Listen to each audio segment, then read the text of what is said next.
বন্ধুরা যেমনটা জানো 2024-এ কিন্তু ভোট এবং ইতিমধ্যে কিন্তু লেগে গেছে লড়াই কেন্দ্র রাজ্যের মধ্যে। কেমন লড়াই? পরীক্ষার বিজ্ঞপ্তি বার করার এবং ভ্যাকান্সি বার করার লড়াই। অলরেডি কেন্দ্র সরকারের কিন্তু প্রচুর বিজ্ঞপ্তি বেরিয়ে গেছে, ভ্যাকান্সি বেরিয়ে গেছে। এবার রাজ্যের পালা, রাজ্যও কিন্তু কোথাও পিছিয়ে থাকবে না।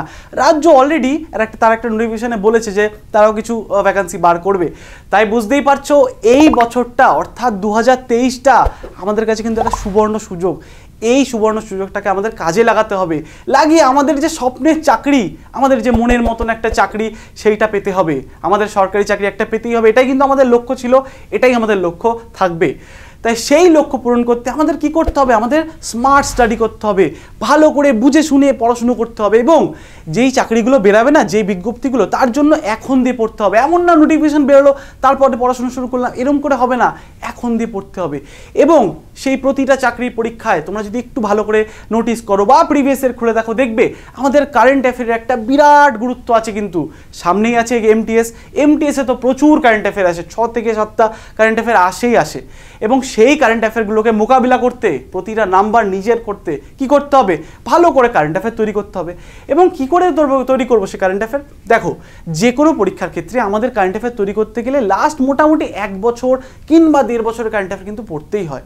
আর যেমনটা জানো আমাদের সামনে এমটিএসে কিন্তু জিএস বা আমাদের জিএতে কিন্তু প্রচণ্ড ফোকাস দিয়েছে। মানে যদি তুমি তোমার জেনারেল অ্যাওয়ারনেস পার্টটাকে স্ট্রং করতে পারো, পেয়ে গেলে তুমি একটা সরকারি চাকরি, এসএসসির একটা চাকরি তুমি একদম তোমার হাতের মুঠোয় করে ফেলতে পারছো।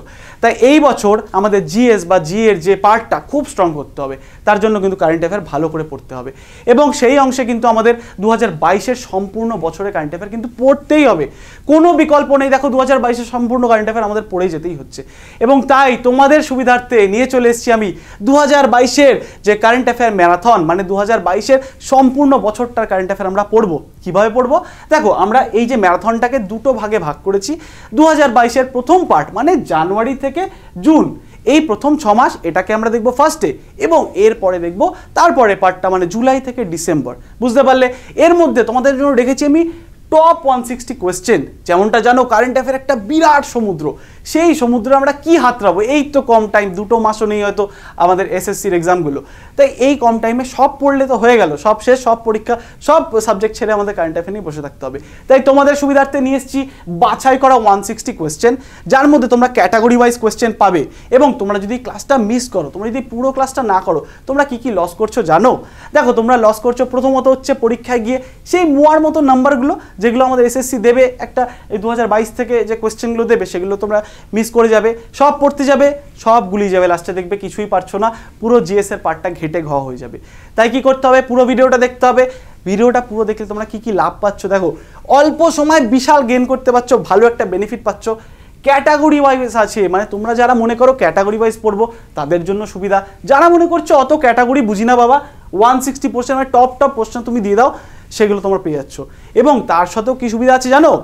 যদি তুমি ক্লাসটা প্রথম থেকে শেষ অবধি ভালো মতন দেখো, এই টপের মধ্যেও কিছু টপ হয় যেগুলো আসার চান্স একদম 90%, সেগুলো আমি তোমাদের জন্য মার্ক করে দেবো, একদম স্টার মার্ক দিয়ে দেবো। সেগুলো তোমরা পরীক্ষার আগে রিভাইজ করে গেলে কিন্তু অনেকটা তোমাদের ভালো সুবিধা হয়ে যাবে। তাহলে বুঝতেই পারছো কি সুবিধা তোমাদের এই ক্লাসটা পুরো সম্পূর্ণ করার পেছনে। তাহলে চলো শুরু করে দেওয়া যে ক্লাস। তার আগে আমি বিদেশ সহায় তোমাদের সবাইকে স্বাগত জানাই তোমাদের চ্যানেল ইয়োর স্টাডিতে। তাহলে চলো দেখে নিই প্রথম পার্ট বা প্রথম ক্যাটাগরি কি পড়তে হবে। দেখো, প্রথমেই আছে আমাদের ডিফেন্স। আমরা জানি ডিফেন্স আমাদের পরীক্ষা পয়েন্ট অফ ভিউ থেকে একটা দারুণ ইম্পর্টেন্ট একটা টপিক, যেখান থেকে কিন্তু প্রশ্ন আসবেই আসবে। আর আজকে যেগুলো তোমরা পড়বে সেগুলো কিন্তু সব থেকে গুরুত্বপূর্ণ, পরীক্ষা একদম আসার মতন। দেখো তাহলে প্রথমেই কি আছে? প্রথমেই আছে রাশিয়া ভারতকে চুক্তিবদ্ধ 70,000 AK-203 কালাশনিকভ অ্যাসল্ট রাইফেল দিয়েছে। আমরা জানি AK-47 এর নাম আমরা অনেকেই শুনেছি, কিন্তু AK-203 এই যে ছবি দেখে নাও, এই যে এই রাইফেলটা কে দিয়েছে? এটা দিয়েছে রাশিয়া ভারতকে। কতগুলো? 70,000। বুঝতেই পারছো, চায়না কি পাকিস্তান যে আসুক, মোটামুটি ইন্ডিয়াও রেডি, ইন্ডিয়াও কিন্তু হামলা করে দিতে পারবে। তারপরে দেখো, তারপরে একটা যৌথ মহড়া, একটা ইম্পর্টেন্ট যৌথ মহড়া, নামটা মনে রাখতে হবে। কি নামটা? হচ্ছে ইরান, রাশিয়া এবং চীন নৌবাহিনী 18 থেকে 22 জানুয়ারি 2022-এ ওমান উপসাগরে, কোথায়? ওমান উপসাগরে একটি যৌথ নৌমহড়া যার নাম হচ্ছে চিরু 2022, এটা কিন্তু অনুষ্ঠিত করেছে। দেখো, এখানে কিন্তু ভারতের নাম কোথাও নেই। কার কার নাম আছে? ইরান আছে, রাশিয়া আছে এবং চীন আছে। এই তিনটে দেশ যারা আমাদের মিত্র এবং শত্রু কিছু মিলিয়ে এই দেশগুলো কিন্তু করেছে এই নৌমহড়াটা। ভারত নেই তো কি হয়েছে, মিত্র এবং শত্রুরা কোথায় যাচ্ছে কি করছে সেগুলো আমাদের একটু মাথায় রাখতে হয়। তাই মাথায় রাখতে হবে চিরু 2022 এই 3টে দেশ মিলে অনুষ্ঠিত করেছে। কোথায় করেছে? ওমান উপসাগরে। বোঝা গেল। তারপরে দেখো, তারপরে একটা গুরুত্বপূর্ণ একটা জিনিস যেটা মাথায় রাখতে হবে, পশ্চিম উপকূলে ভারতীয় নৌবাহিনী দ্বারা পরিচালিত একটি যৌথ সামুদ্রিক মহড়া যার নাম হচ্ছে পশ্চিমী লহের, এটা কিন্তু অনুষ্ঠিত করা হয়েছে। কার দ্বারা করা হয়েছে? এটা হচ্ছে ভারতীয় নৌবাহিনী দ্বারা করা হয়েছে, যেটার নাম হচ্ছে পশ্চিমী লহের। অবশ্যই মাথায় রাখবে, এটা কিন্তু ভেরি ইম্পর্টেন্ট। ঠিক আছে, এখানে জিজ্ঞেস করতে পারে যে এটা কোথায় করা হয়েছে, কোথায় অনুষ্ঠিত হয়েছে।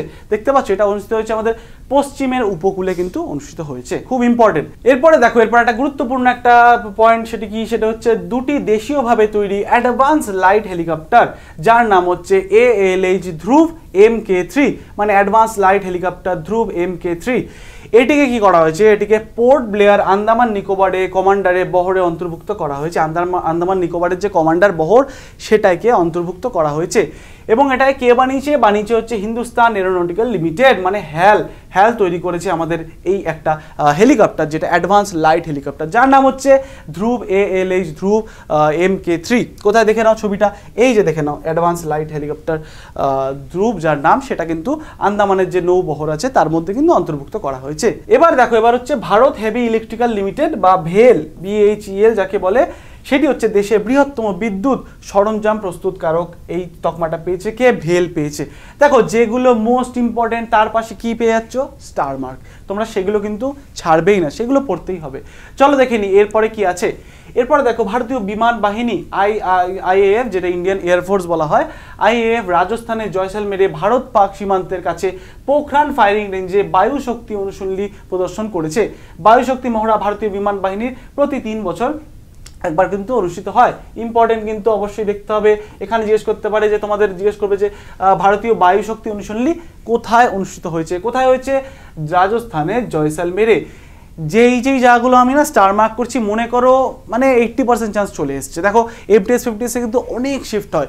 এবার কোন শিফটটা কোন কোয়েশ্চেনটা দেবে তুমি ভাবতেও পারবে না। খুব আনতাবড়ি কোয়েশ্চেন তুলে দেয়, একদম যেখান থেকে সেখান থেকে তুলে দেয়। কিন্তু তাই জন্যই আমাদের একদম রেডি থাকতে হবে, মানে কোনটা দেবে একদম মোটামুটি। এক্সামিনার যেমন দেখলাম আমরা যে AK-203 রাশিয়া দিয়েছে, তেমন আমরাও রেডি থাকবো, এক্সামিনার যা দেবে তারও এগেনস্ট যাতে আমরা অ্যাটাক করতে পারি। এবার দেখো ইন্টারেস্টিং জিনিস, motor vessel MV Ramprasad Bismil. কি নাম? রামপ্রসাদ বিসমিল। ব্রহ্মপুত্র নদের সর্বকালের দীর্ঘতম জাহাজ, 90 মিটার লম্বা, ফ্লোটিলা 26 মিটার চওড়া। বুঝতে পারছো? ব্রহ্মপুত্র নদে এই যে দেখতে পাচ্ছ ছবিটা, এই যে এটা ছবিটা অত ভালো বোঝা যাচ্ছে না, MV রামপ্রসাদ বিসমিল, যেটি হচ্ছে ব্রহ্মপুত্র নদের সবথেকে বৃহত্তম ফ্লোটিলা বা ভেসেল বলতে পারো, সেটি কিন্তু চলেছে 2022-এ এটা ফ্লো করে গেছিল। বোঝা গেল। এরপরে দেখো, এরপর একটা দারুণ ইম্পর্টেন্ট একটা কোয়েশ্চেন আসার চান্স একদম 80%। দেখো, স্টার মার্ক দিয়ে দিই প্রথমে, স্টার মার্ক ইম্পর্টেন্ট একদম। ঠিক আছে, কি কোয়েশ্চেন দেখিনি বা কি পয়েন্ট দেখিনি? ভারতীয় সেনাবাহিনী এবং সেশেলস ডিফেন্স ফোর্স মানে SDF এর মধ্যে 9তম যৌথ মহড়া। কততম? 9তম যৌথ মহড়া যার নাম কি? লামিটিয়ে 2022 সেশেলস ডিফেন্স একাডেমি SDA সেশেলিসে অনুষ্ঠিত হয়েছে। এবং এই যে ল্যামিটিয়া অনুশীলনীটা, এটি কিন্তু দ্বিবার্ষিক প্রশিক্ষণ ইভেন্ট যা 2001 সালে সেশেলসে পরিচালিত হয়েছিল। কি বুঝতে পারলে? দেখো, এই যে ল্যামিটিয়ে যে একটা এক্সারসাইজ, যেটি কিন্তু আমাদের কাদের মধ্যে হয়েছে? আমাদের ইন্ডিয়ান সেনাবাহিনী এবং SDF মানে হচ্ছে সেশেলস ডিফেন্স ফোর্স, সেটি কিন্তু অনুষ্ঠিত হয়েছে। কোথায় অনুষ্ঠিত হয়েছে? এটা হচ্ছে সেশেলস ডিফেন্স একাডেমিতে কিন্তু অনুষ্ঠিত হয়েছে। এবং এটি কিন্তু 9ম যে সংস্করণ, 9th ভার্সন আমরা দেখতে পেলাম। খুব ইম্পর্টেন্ট, কিন্তু মাথায় রাখতে হবে। বারেবার বলছি, এটা কিন্তু একদম পরীক্ষায় আসার মতন একদম প্রশ্ন। ল্যামিটিয়ে কার সাথে হয়েছে? ভারত এবং সেশেলস। এরপরে দেখো, এবার একটা দারুণ ইম্পর্টেন্ট এবং ভেরি ইম্পর্টেন্ট কোয়েশ্চেন, মানে এই কোয়েশ্চেনগুলো না অলরেডি মনে করো চলে এসছে, এত ইম্পর্টেন্ট। কি কোয়েশ্চেন? দেখো, ভারত এবং উজবেকিস্তান সেনাবাহিনীর মধ্যে যৌথ প্রশিক্ষণ অনুশীলন 3য়তম সংস্করণ যার নাম হচ্ছে এক্স-ডাস্টলিক। এক্স মানে কি? এক্স মানে হচ্ছে এক্সারসাইজ। উজবেকিস্তানে ইয়াঙ্গিয়ারিকে পরিচালিত হয়েছে। এটা হচ্ছে উজবেকিস্তানে হয়েছে। তৃতীয় সংস্করণ কার মধ্যে? ভারত এবং উজবেকিস্তানের মধ্যে, যেটা নাম হচ্ছে ডাস্টলিক। এই যে দেখতে পাচ্ছ ডাস্টলিক, ঠিক আছে, ডাস্টলিক এই ভার্সনটা আমরা দেখতে পেলাম, ডাস্টলিক 3, যেটা ভারত এবং উজবেকিস্তানের মধ্যে হয়েছে। বোঝা গেল? ভেরি ইম্পর্টেন্ট, যেগুলো স্টার দিচ্ছি একদম লিখে নাও, একদম লিখে নাও যে সেগুলোই আসবে। তারপরে দেখো ভেরি ইম্পর্টেন্ট, যেগুলোই বলছি খুব ইম্পর্টেন্ট, আসবেই আসবে এমন ইম্পর্টেন্ট। এক্সারসাইজ সূর্য কবচ 2, দেখো এর মধ্যে সবকটাই ইম্পর্টেন্ট, ঠিক আছে। এর মধ্যে তোমরা পিডিএফটা পাবে, বারে বার রিভাইজ করবে, ঠিক আছে। এবং যেগুলো বেশি আমি ফোকাস করছি, বেশি স্টার দিচ্ছি, সেগুলো তোমরা আরেকটু বেশি ফোকাস দিয়ে দেখবে। তাছাড়া সবই পড়বে, সবই ইম্পর্টেন্ট, কিন্তু এর থেকেও বাছাই হয় না, ঠিক আছে, এত ইম্পর্টেন্ট। তাহলে দেখো এক্সারসাইজ সূর্য কবচ 2, ভারতীয় সেনাবাহিনী এবং মহারাষ্ট্র পুলিশের যৌথ নিরাপত্তা মহড়া। দেখো এটা দেওয়ার কারণ কি, এটা কেন দিতে পারে পরীক্ষায়? সূর্য কবচ 2 এটা কিন্তু ভারতবর্ষের নিজেদের মধ্যেই একটা অনুশীলনী অনুষ্ঠিত হয়েছে, কার মধ্যে? ভারতীয় সেনাবাহিনী ও মহারাষ্ট্র পুলিশের মধ্যে। এবার আমরা জেনারেলি কী ভাবি, এই যে এক্সারসাইজগুলো মোটামুটি অন্য দেশের সাথেই হয়ে থাকে, তাই আমরা ওই জায়গাটা একটু কনফিউজ হয়ে যেতে পারি, কিন্তু এখানে কিন্তু মহারাষ্ট্র পুলিশের সাথে কার হয়েছে? ভারতীয় সেনাবাহিনীর হয়েছে, ঠিক আছে, তাই একটু দেখে রাখতে হবে। তারপরে দেখো 20তম ভারত ফ্রান্স দ্বিপক্ষীয় নৌ মহড়া বরুণ, ভেরি ইম্পর্টেন্ট, মানে এগুলো প্রচণ্ড পরিমাণে ইম্পর্টেন্ট, কিন্তু আমি রেখেইছি তোমাদের জন্য একদম বাছাই করা, তার মধ্যেও কিছু কিছু স্পেসিফিক্যালি আরও যেগুলো ইম্পর্টেন্ট সেগুলো আমি বলছি। তাহলে বরুণার 20তম সংস্করণ, যেটা হচ্ছে দ্বিপক্ষীয় মানে বাইল্যাটারাল নৌ মহড়া বরুণা, আরব সাগরে হয়েছে। কোথায় হয়েছে? আরব সাগরে। 1993 সালে শুরু হয়েছিল এই মহড়াটি, ঠিক আছে। উইকলি কারেন্ট অ্যাফেয়ারে তোমাদের আলোচনা করেছিলাম। এখানে কি ছবি আছে? এই যে দেখতে পাচ্ছ বরুণা 2022 কিন্তু অনুষ্ঠিত হয়ে গেছে অলরেডি। তারপরে দেখো ভারত ও কিরগিজস্তান যৌথ বিশেষ বাহিনীর মহড়া 9তম সংস্করণ হিমাচল প্রদেশে বাকলোতে কিন্তু এটা অনুষ্ঠিত হয়েছে। তাহলে ভারত এবং কিরগিজস্তানের যৌথ বিশেষ বাহিনীর মানে স্পেশাল ফোর্সের যে মহড়া, সেটা নবম যে সংস্করণ সেটা দেখলাম, সেটা কোথায় হয়েছে? সেটি হয়েছে হিমাচল প্রদেশের বাকলোতে অনুষ্ঠিত হয়েছে। এরপর দেখো, এরপরে একটা ইম্পর্টেন্ট কোয়েশ্চেন, সেটি হচ্ছে কি ত্রিশক্তি কর্পস অনুষ্ঠিত করেছে এক্স কৃপণ শক্তি। এটি ইন্টিগ্রেটেড ফায়ার পাওয়ার এক্সারসাইজ, যা তিস্তা ফিল্ড ফায়ারিং রেঞ্জে কিন্তু অনুষ্ঠিত হয়েছে, যেটি কোথায়? যেটি আমাদের উত্তরবঙ্গের শিলিগুড়ির কাছে কিন্তু এটি অনুষ্ঠিত হয়েছে। তারপর দেখো, তারপর হচ্ছে ডিআরডিও এবং ভারতীয় সেনাবাহিনী এবং ভারতীয় বিমান বাহিনী আইএএফ যৌথভাবে দেশীয়ভাবে তৈরি হেলিকপ্টার অ্যান্টি ট্যাঙ্কের সফল ফ্লাইট পরীক্ষা করেছে, যেটি হচ্ছে anti tank guided missile Helena. এটি কিন্তু লঞ্চ করেছে, নামটা একটু মনে রাখবে, হেলিনা, ঠিক আছে। এটি কিন্তু আমাদের ভারতীয় সেনাবাহিনী এবং ভারতীয় বিমান বাহিনীর তরফ থেকে যৌথ দেশীয়ভাবে তৈরি মানে বুঝতেই পারছো ইন্ডিজিনাসলি মেড তৈরি হেলিকপ্টার অ্যান্টি ট্যাঙ্ক সফল ফ্লাইট পরীক্ষা করেছে। হেলিকপ্টার অ্যান্টি ট্যাঙ্ক একটা দেখতে পাচ্ছ, এই যে হেলিনা, এটা একটা missile, helicopter anti tank missile. বুঝতে পারলে ইম্পর্টেন্ট কিন্তু হেলিনা নামটা মনে রাখবে। চলো এরপরে দেখি, এরপরে কি আছে। দেখো আইএনএস বিক্রান্ত, ভেরি ইম্পর্টেন্ট, কিন্তু খুব খুব খুব ইম্পর্টেন্ট। এবং তোমরা যারা মোটামুটি একটু পেপার পড়ো বা নিউজ পেপার দেখো বা খবর টবর দেখো, তারা কিন্তু এই নিউজটা অবশ্যই আগের বছর দেখেছিলে। ছবিটা দেখো, এই যে আইএনএস বিক্রান্ত। এবার এটা কি ছেড়ে দেখে নি চলো। আইএনএস বিক্রান্ত ভারতের প্রথম দেশীয় বিমানবাহী রণতরী ভারতীয় নৌবাহিনীর কাছে হস্তান্তর করা হয়েছে। 15ই আগস্ট 2022 সালে স্বাধীনতা দিবসের কমিশন করা হয়েছে। এই দেখো, এটি হচ্ছে ভারতের প্রথম বিমানবাহী, মানে এই যে দেখতে পাচ্ছ এগুলো বিরাট বিরাট জাহাজ, যার মধ্যে কিন্তু যে এয়ারফোর্সের যে ফ্লাইটগুলো আছে বা প্লেনগুলো, যে ফাইটার প্লেনগুলো, সেগুলো কিন্তু রাখা হয় এবং এগুলো কিন্তু এখান থেকেই উড়ে যেতে পারে, টেক অফ করতে পারে, যার নাম হচ্ছে আইএনএস বিক্রান্ত, ঠিক আছে। এটি ভেরি ইম্পর্টেন্ট কিন্তু, ঠিক আছে, ভারতের প্রথম এটি, তাই জন্য ইম্পর্টেন্ট। তারপরে দেখো, তারপর হচ্ছে প্রতিরক্ষা মন্ত্রী শ্রী রাজনাথ সিং, ভারতে তৈরি দুটি, দেখো ভারতে তৈরি, এখন সব ভারতে তৈরি করার দিকে খুব ফোকাস দেওয়া হচ্ছে। মানে আমরা জানি আমাদের ডিফেন্সে প্রচুর টাকা কিন্তু খরচা হয়। তোমরা যদি আমাদের বাজেট দেখো, ঠিক আছে, বাজেট তোমরা দেখতে পারবে যে, বা ইকোনমিক সার্ভে দেখো, দেখতে পারবে যে আমাদের ভারতবর্ষে বিরাট একটা অঙ্কের টাকা কিন্তু আমরা ডিফেন্সের পিছনে খরচা করি। মেনলি কী করি আমরা? অন্য দেশকে দিয়ে দিই টাকাটা, অন্য দেশে দিয়ে সেই মানে যে কোনো ডিফেন্সের ইকুইপমেন্ট বা এই যত রকমের জিনিসপত্র কিনি, এবং সেটা কিন্তু এখন চেঞ্জ হচ্ছে। এখন ভারতবর্ষ চাইছে ভারতবর্ষতেই যাতে তৈরি হয়। দেখো ভারতবর্ষতে তৈরি হলে আফটার লাভ কি? ভারতের মধ্যেই টাকাটা থাকছে, মানে ভারতের ইকোনমিতেই টাকাটা সার্কুলেট হচ্ছে, সেটা কিন্তু ভারতবর্ষের আফটার ইকোনমির ক্ষেত্রে, জিডিপি গ্রোথের ক্ষেত্রে খুব ভালো। তাই এখন সব কিছু তৈরি হচ্ছে ভারতবর্ষেই, চেষ্টা হচ্ছে তৈরি করার, কিন্তু এখনও আমরা সম্পূর্ণ সেলফ ডিপেন্ডেন্ট হতে পারিনি, দেরি আছে, কিন্তু চেষ্টা চলছে। তাহলে প্রতিরক্ষা মন্ত্রী শ্রী রাজনাথ সিং ভারতে তৈরি দুটি যুদ্ধ জাহাজ, দেখেছো ভারতে এখন যুদ্ধ জাহাজও তৈরি হচ্ছে, যার নাম হচ্ছে সুরত এবং উদয়গিরি, চালু করেছে মুম্বাই মহারাষ্ট্রে। কোথা থেকে শুরু করেছে? মাজাগাঁও ডক শিপ বিল্ডার্স লিমিটেডে। ছবিটা দেখো, এই দেখতে পাচ্ছ, একটা নাম হচ্ছে সুরাত এবং একটা নাম হচ্ছে উদয়গিরি। এগুলো ওয়ারশিপ বা যুদ্ধ জাহাজ, ঠিক আছে। আবার একটা ইম্পর্টেন্ট কোশ্চেন, আচ্ছা এই নামটা একটু মনে রাখবে, আমি বললাম না সবই ইম্পর্টেন্ট, কাউকে ছেড়ে কাউকে তুমি ধরে রাখতে পারবে না, মানে সব পড়তে হয় মোটামুটি, চোখ বুলিয়ে তো যেতে হবে। কিন্তু আমি তাও তোমাদের জন্য তোমাদের আরও একটু সুবিধার্থে মার্ক করে দিচ্ছি যেগুলো মোস্ট ইম্পর্টেন্ট। সেটি হচ্ছে ভারত ও বাংলাদেশের নৌবাহিনী দ্বিপক্ষীয় করপ্যাট মহড়া 4র্থ সংস্করণ শুরু হয়েছে কোথায়? উত্তর বঙ্গোপসাগরে। তাহলে ভারত ও বাংলাদেশের মধ্যে একটা দ্বিপক্ষীয় নৌমহড়া, যেটার নাম কি? সেটার নাম হচ্ছে করপ্যাট, ঠিক আছে। এই যে করপ্যাটের ছবি দেখতে পাচ্ছ, ইন্ডিয়া বাংলাদেশের মধ্যে হয়েছে, কোঅর্ডিনেটেড পেট্রোল বলা হয় করপ্যাটের ফুল ফর্ম। তারপরে দেখো আবারও ইম্পর্টেন্ট, ঠিক আছে, ভেরি ইম্পর্টেন্ট, এই তিনটেই আমাদের বাংলাদেশের সাথেই হয়েছে। কি হয়েছে? ভারতীয় নৌবাহিনীর 3য় সংস্করণ, ভারত এবং বাংলাদেশের নৌবাহিনীর দ্বিপক্ষীয় মহড়া, যার নাম হচ্ছে বঙ্গোসাগর। এটি কোথায় হয়েছে? এটি হচ্ছে মংলা বন্দরে অনুষ্ঠিত হয়েছে। ইম্পর্টেন্ট কিন্তু, ভেরি ইম্পর্টেন্ট। কোথায় অনুষ্ঠিত হয়েছে দেখে রাখবে, কি বুঝতে পারলে? বোঝা গেল হচ্ছে ভারতীয় নৌবাহিনীর 3য় সংস্করণ, 3rd এডিশন, ঠিক আছে, ভারত ও বাংলাদেশের নৌবাহিনীর দ্বিপক্ষীয় মহড়া, যার নাম হচ্ছে বঙ্গোসাগর, যেটি অনুষ্ঠিত হয়েছে বাংলাদেশের মংলা বন্দরে। তারপরে দেখো আবারও একটা ভেরি ইম্পর্টেন্ট দেখে নাও, যেটি হচ্ছে ভারত ও বাংলাদেশের মধ্যে যৌথ সামরিক প্রতিরক্ষা মহড়া সম্প্রীতি এক্স, ঠিক আছে, সম্প্রীতি এক্স, এটা কিন্তু ভেরি ইম্পর্টেন্ট। সম্প্রীতি এক্স বাংলাদেশের যশোর মিলিটারি স্টেশনে অনুষ্ঠিত হয়েছে। কাউন্টার টেরোরিজম, মানবিকতা সহায়তা এবং দুর্যোগ ত্রাণের যে একটা অনুশীলনের জন্য কিন্তু এটি অনুষ্ঠিত হয়েছে। সম্প্রীতি এক্স বা সম্প্রীতি 10 বলতে পারো, এই দেখতে পাচ্ছ তোমরা। তাহলে এই তিনটা বাংলাদেশের জন্য ছিল এবং ভেরি ইম্পর্টেন্ট, একদম মানে অত্যাধিক গুরুত্বপূর্ণ। তারপরে দেখো আর দুটো আছে মোটামুটি, মানে ফার্স্ট 6 মাসের যে টপ যে কোয়েশ্চেন ডিফেন্সের, সেটা আমরা মোটামুটি দেখে নিলাম। দেখো কি বলেছে, একটি বহুজাতীয় শান্তিরক্ষা অনুশীলনী, যার নাম হচ্ছে খান কোয়েস্ট 2022 মহড়া, ভেরি ইম্পর্টেন্ট, ঠিক আছে।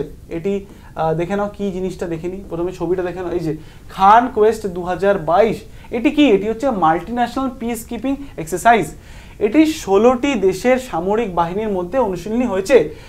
এবার দেখো এখানে সব থেকে ইম্পর্টেন্ট যেটি কি, সেটি হচ্ছে প্রথমত জিজ্ঞেস করতে পারে, এই যে খান কোয়েস্ট, এটা একটা পিস কিপিং একটা মহড়া বলতে পারো।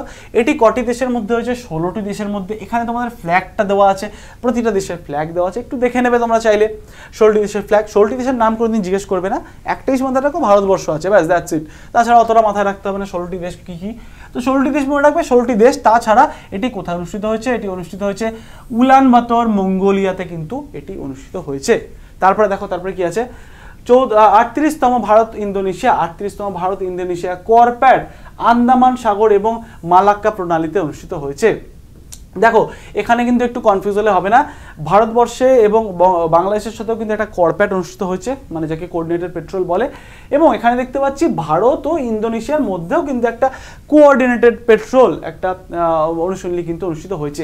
এখান থেকে জানো মেইনলি কি প্রশ্ন করে, খুব ইম্পর্টেন্ট, আর এসেওছে অনেকবার প্রশ্নে, এটা হচ্ছে জিজ্ঞেস করবে যে ভারত ও ইন্দোনেশিয়ার মধ্যে যে করপ্যাট অনুষ্ঠিত হয়েছে সেটি কোথায় অনুষ্ঠিত হয়েছে, তখন বলতে হবে কি মালাক্কা প্রণালীতে অনুষ্ঠিত হয়েছে। এই যে দেখো ছবি দেওয়া আছে, সবকটা ছবি রাখার চেষ্টা করছি যাতে তোমাদের সুবিধা হয়, তোমরা পড়ার সময় রিলেট করতে পারো। চলো এরপর কি দেখবো, এরপর দেখবো অ্যাওয়ার্ডস অ্যান্ড অনার্স, খুব ইম্পর্টেন্ট টপিক। দেখো এই যে তোমরা তো নিজেরাই বুদ্ধিমান, তোমরা জানো, তোমরা নিজেদের ভালোটা বোঝো, তাই ভালোটা বুঝতেই পারছো যে কিভাবে কভার হচ্ছে ডিফেন্সের সমস্ত বাছাই করা। দেখো এর বাইরেও আসবে না আমি তোমাদের বলছি না, বাট এইটা হচ্ছে তোমাদের 90% কভার হয়ে যাচ্ছে। কারেন্ট অ্যাফেয়ার এমন একটা আনপ্রেডিক্টেবল জায়গা যেখানে কিন্তু তোমাদের কেউ বলতে পারবে না, একদম 100% লিখে দিচ্ছে এখান থেকে আসবে, কেউ বলতে পারবে না, পৃথিবীর কেউ বলতে পারে না, এমনই একটা আনপ্রেডিক্টেবল জায়গা। কিন্তু আমরা প্রেডিক্ট করতে পারি, কতটা প্রেডিক্ট করতে পারি, অলমোস্ট 80 থেকে 90% প্রেডিক্ট করা যায় যে হ্যাঁ এই জায়গাগুলোর প্রশ্নগুলো আসতে পারে। কিভাবে বুঝি আমরা কি ভগবান নাকি আমরা কি কোয়েশ্চেন সেট করি? দেখো আমরা কি করি, তোমরাও বুঝতে পারো, প্রিভিয়াসের কোয়েশ্চেন ঘাটবে, ট্রেন্ড বুঝতে হয়, কোথা থেকে প্রশ্ন বেশি আসার চান্স থাকে। তাই ডিফেন্সে মোটামুটি এইগুলো একদম টপ মোস্ট ইম্পর্টেন্ট প্রশ্ন, মুখস্থ করে নাও, ছেড়ে মুখস্থ করে নাও, চাকরি তোমার হবেই, আমাদের চাকরি পেতেই হবে, এটাই আমাদের লক্ষ্য। তারপরে দেখো তাহলে এবার দেখবো আমরা অ্যাওয়ার্ডস অ্যান্ড অনার্স, ঠিক আছে। দেখো প্রথমে হচ্ছে কি সাহিত্য একাডেমি 20টি ভাষায় সাহিত্য কর্মের জন্য 2022 সালের জন্য তার পুরস্কার ঘোষণা করেছে। সাহিত্য একাডেমি কি করেছে, 20টি ভাষায় তার পুরস্কার যে অ্যানাউন্স করেছে, এবং তার মধ্যে আমরা মেনলি দেখছি কি ইংলিশ ভাষায়। দেখো বাংলায় কোনো সাহিত্য একাডেমি পুরস্কার এবছর হয়নি, তাই একটা আমরা কমন যেটা সেটি কি দেখবো, সেটি হচ্ছে ইংলিশটা দেখিনি। ইংলিশে কে জিতেছেন, যদি ইনি একটা বাঙালি, ঠিক আছে, অনুরাধা রয়, ঠিক আছে। দেখো all the lives we never lived একটা নোবেল, সেটি কিন্তু সাহিত্য একাডেমি পুরস্কার পেয়েছে, ইংলিশে পেয়েছে, এবং লেখকের নাম হচ্ছে অনুরাধা রয়। ঠিক আছে, এবার দেখো এবার হচ্ছে অস্কার 2022 সুরিয়া যে ডিরেক্টর, তার যে তামিল সামাজিক নাটক যার নাম হচ্ছে জয় ভীম সেরা বৈশিষ্ট্যযুক্ত চলচ্চিত্রের জন্য মনোনীত হয়েছিল।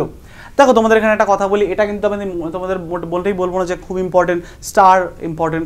দেখো কারণ হচ্ছে এমন অনেক ঘটনা তোমরা পাবে যেটা আগের বছর তো অনুষ্ঠিত হয়েছিলই, এবং এবছরে কিন্তু তার পরবর্তী যে ভার্সন সেটা কিন্তু অলরেডি এসে গেছে বা হতে চলেছে।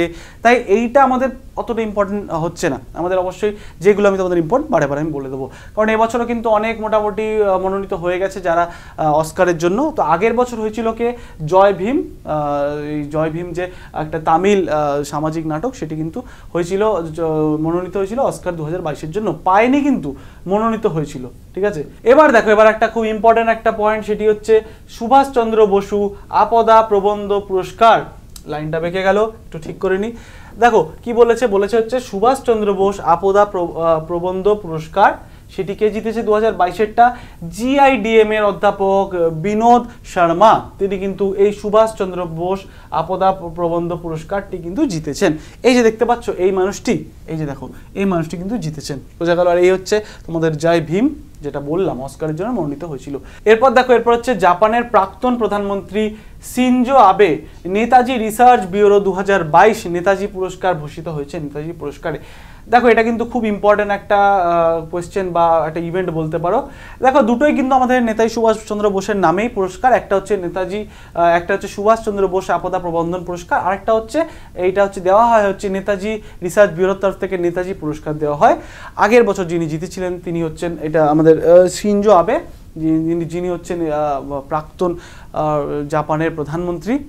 এবং এখানে একটা কথা বলে রাখি, ইনি কিন্তু মারা গেছেন অলরেডি। ঠিক আছে, এরপরে দেখো এরপরে আরও একটা ইম্পর্টেন্ট কোয়েশ্চেন, সেটি হচ্ছে ঢাকা ইন্টারন্যাশনাল ফিল্ম ফেস্টিভ্যাল। এবার ঢাকা ইন্টারন্যাশনাল ফিল্ম ফেস্টিভ্যালে সেরা ছবির পুরস্কার পেলেন ভারতীয় ছবি কুজ হাঙ্গল। ঠিক আছে, কুজ হাঙ্গল একটা সাউথ ইন্ডিয়ান মুভি, যেটি কিন্তু ঢাকা ইন্টারন্যাশনাল ফিল্ম ফেস্টিভ্যালে সেরা যে মুভি সেটার কিন্তু পুরস্কারটা পেয়েছেন। দেখতে পাচ্ছ এই যে কুজ হাঙ্গল যে সিনেমাটা, বেস্ট ফিল্ম অ্যাওয়ার্ড কিন্তু দেওয়া হয়েছে, ঢাকাতে হয়েছে এটা অনুষ্ঠিত। এরপর দেখো এরপর হচ্ছে অলিম্পিয়ান নীরজ চোপড়া পরম বিশেষ সেবা পদক জিতে সম্মানিত হয়েছেন। দেখতে পাচ্ছ তোমরা আশা করি যে নীরজ চোপড়া তিনি কি মেডেল পেয়েছেন, তিনি পেয়েছেন হচ্ছে পরম বিশিষ্ট সেবা মেডেল ফর অলিম্পিক চ্যাম্পিয়ন সুবেদার নীরজ চোপড়া। বোঝা গেল, সুবেদার মানে তিনি একটা পুলিশের পদে তাকে দেওয়া হয়েছে, তো তাই জন্য তিনি সুবেদার। এরপরে দেখো এরপরে একটা ভেরি ইম্পর্টেন্ট, এটা ইম্পর্টেন্ট না একটু দেখে রাখো, সেটি হচ্ছে বিল গেটস হিলালি পাকিস্তান উপাধিতে ভূষিত হয়েছেন। বিল গেটস তোমরা জানো সবাই, মাইক্রোসফটে ওনার ছবি দেওয়া নেই, তো বিল গেটস কিসে ভূষিত হয়েছেন, আমাদের পাকিস্তানের হিলালি পাকিস্তানের অ্যাওয়ার্ডে। একটু দেখে রাখো, অসুবিধা নেই, কি আছে, আরে আমাদের মিত্র বা আমাদের ভাইয়ের মতন তো পাকিস্তান।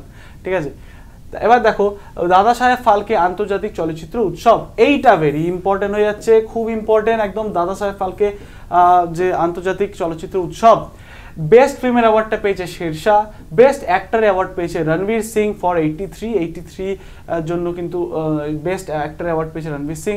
তাছাড়া কৃতি সানন পেয়েছে মিমির জন্য কিন্তু কৃতি সানন বেস্ট অ্যাক্ট্রেসে অ্যাওয়ার্ড পেয়েছেন। আর তাছাড়াও তোমাদের জন্য সম্পূর্ণ লিস্টটা আমি দিয়ে দিয়েছি, দেখে নাও একটু। যেমন দেখো তোমাদের এখানে আছে ফিল্ম অফ দ্য ইয়ারের অ্যাওয়ার্ড পেয়েছে পুষ্পা দ্য রাইজ, তার বেস্ট ফিল্ম যেমনটা বললাম শেরশাহ। তাছাড়াও অনেক একটা আছে, আরও কিছু আছে, দেখো বেস্ট অ্যাক্ট্রেস অ্যাওয়ার্ড পেয়েছে কৃতি সানন, তারপরে আরও অনেক কটা আছে, তোমরা একটু দেখে নেবে চাইলে।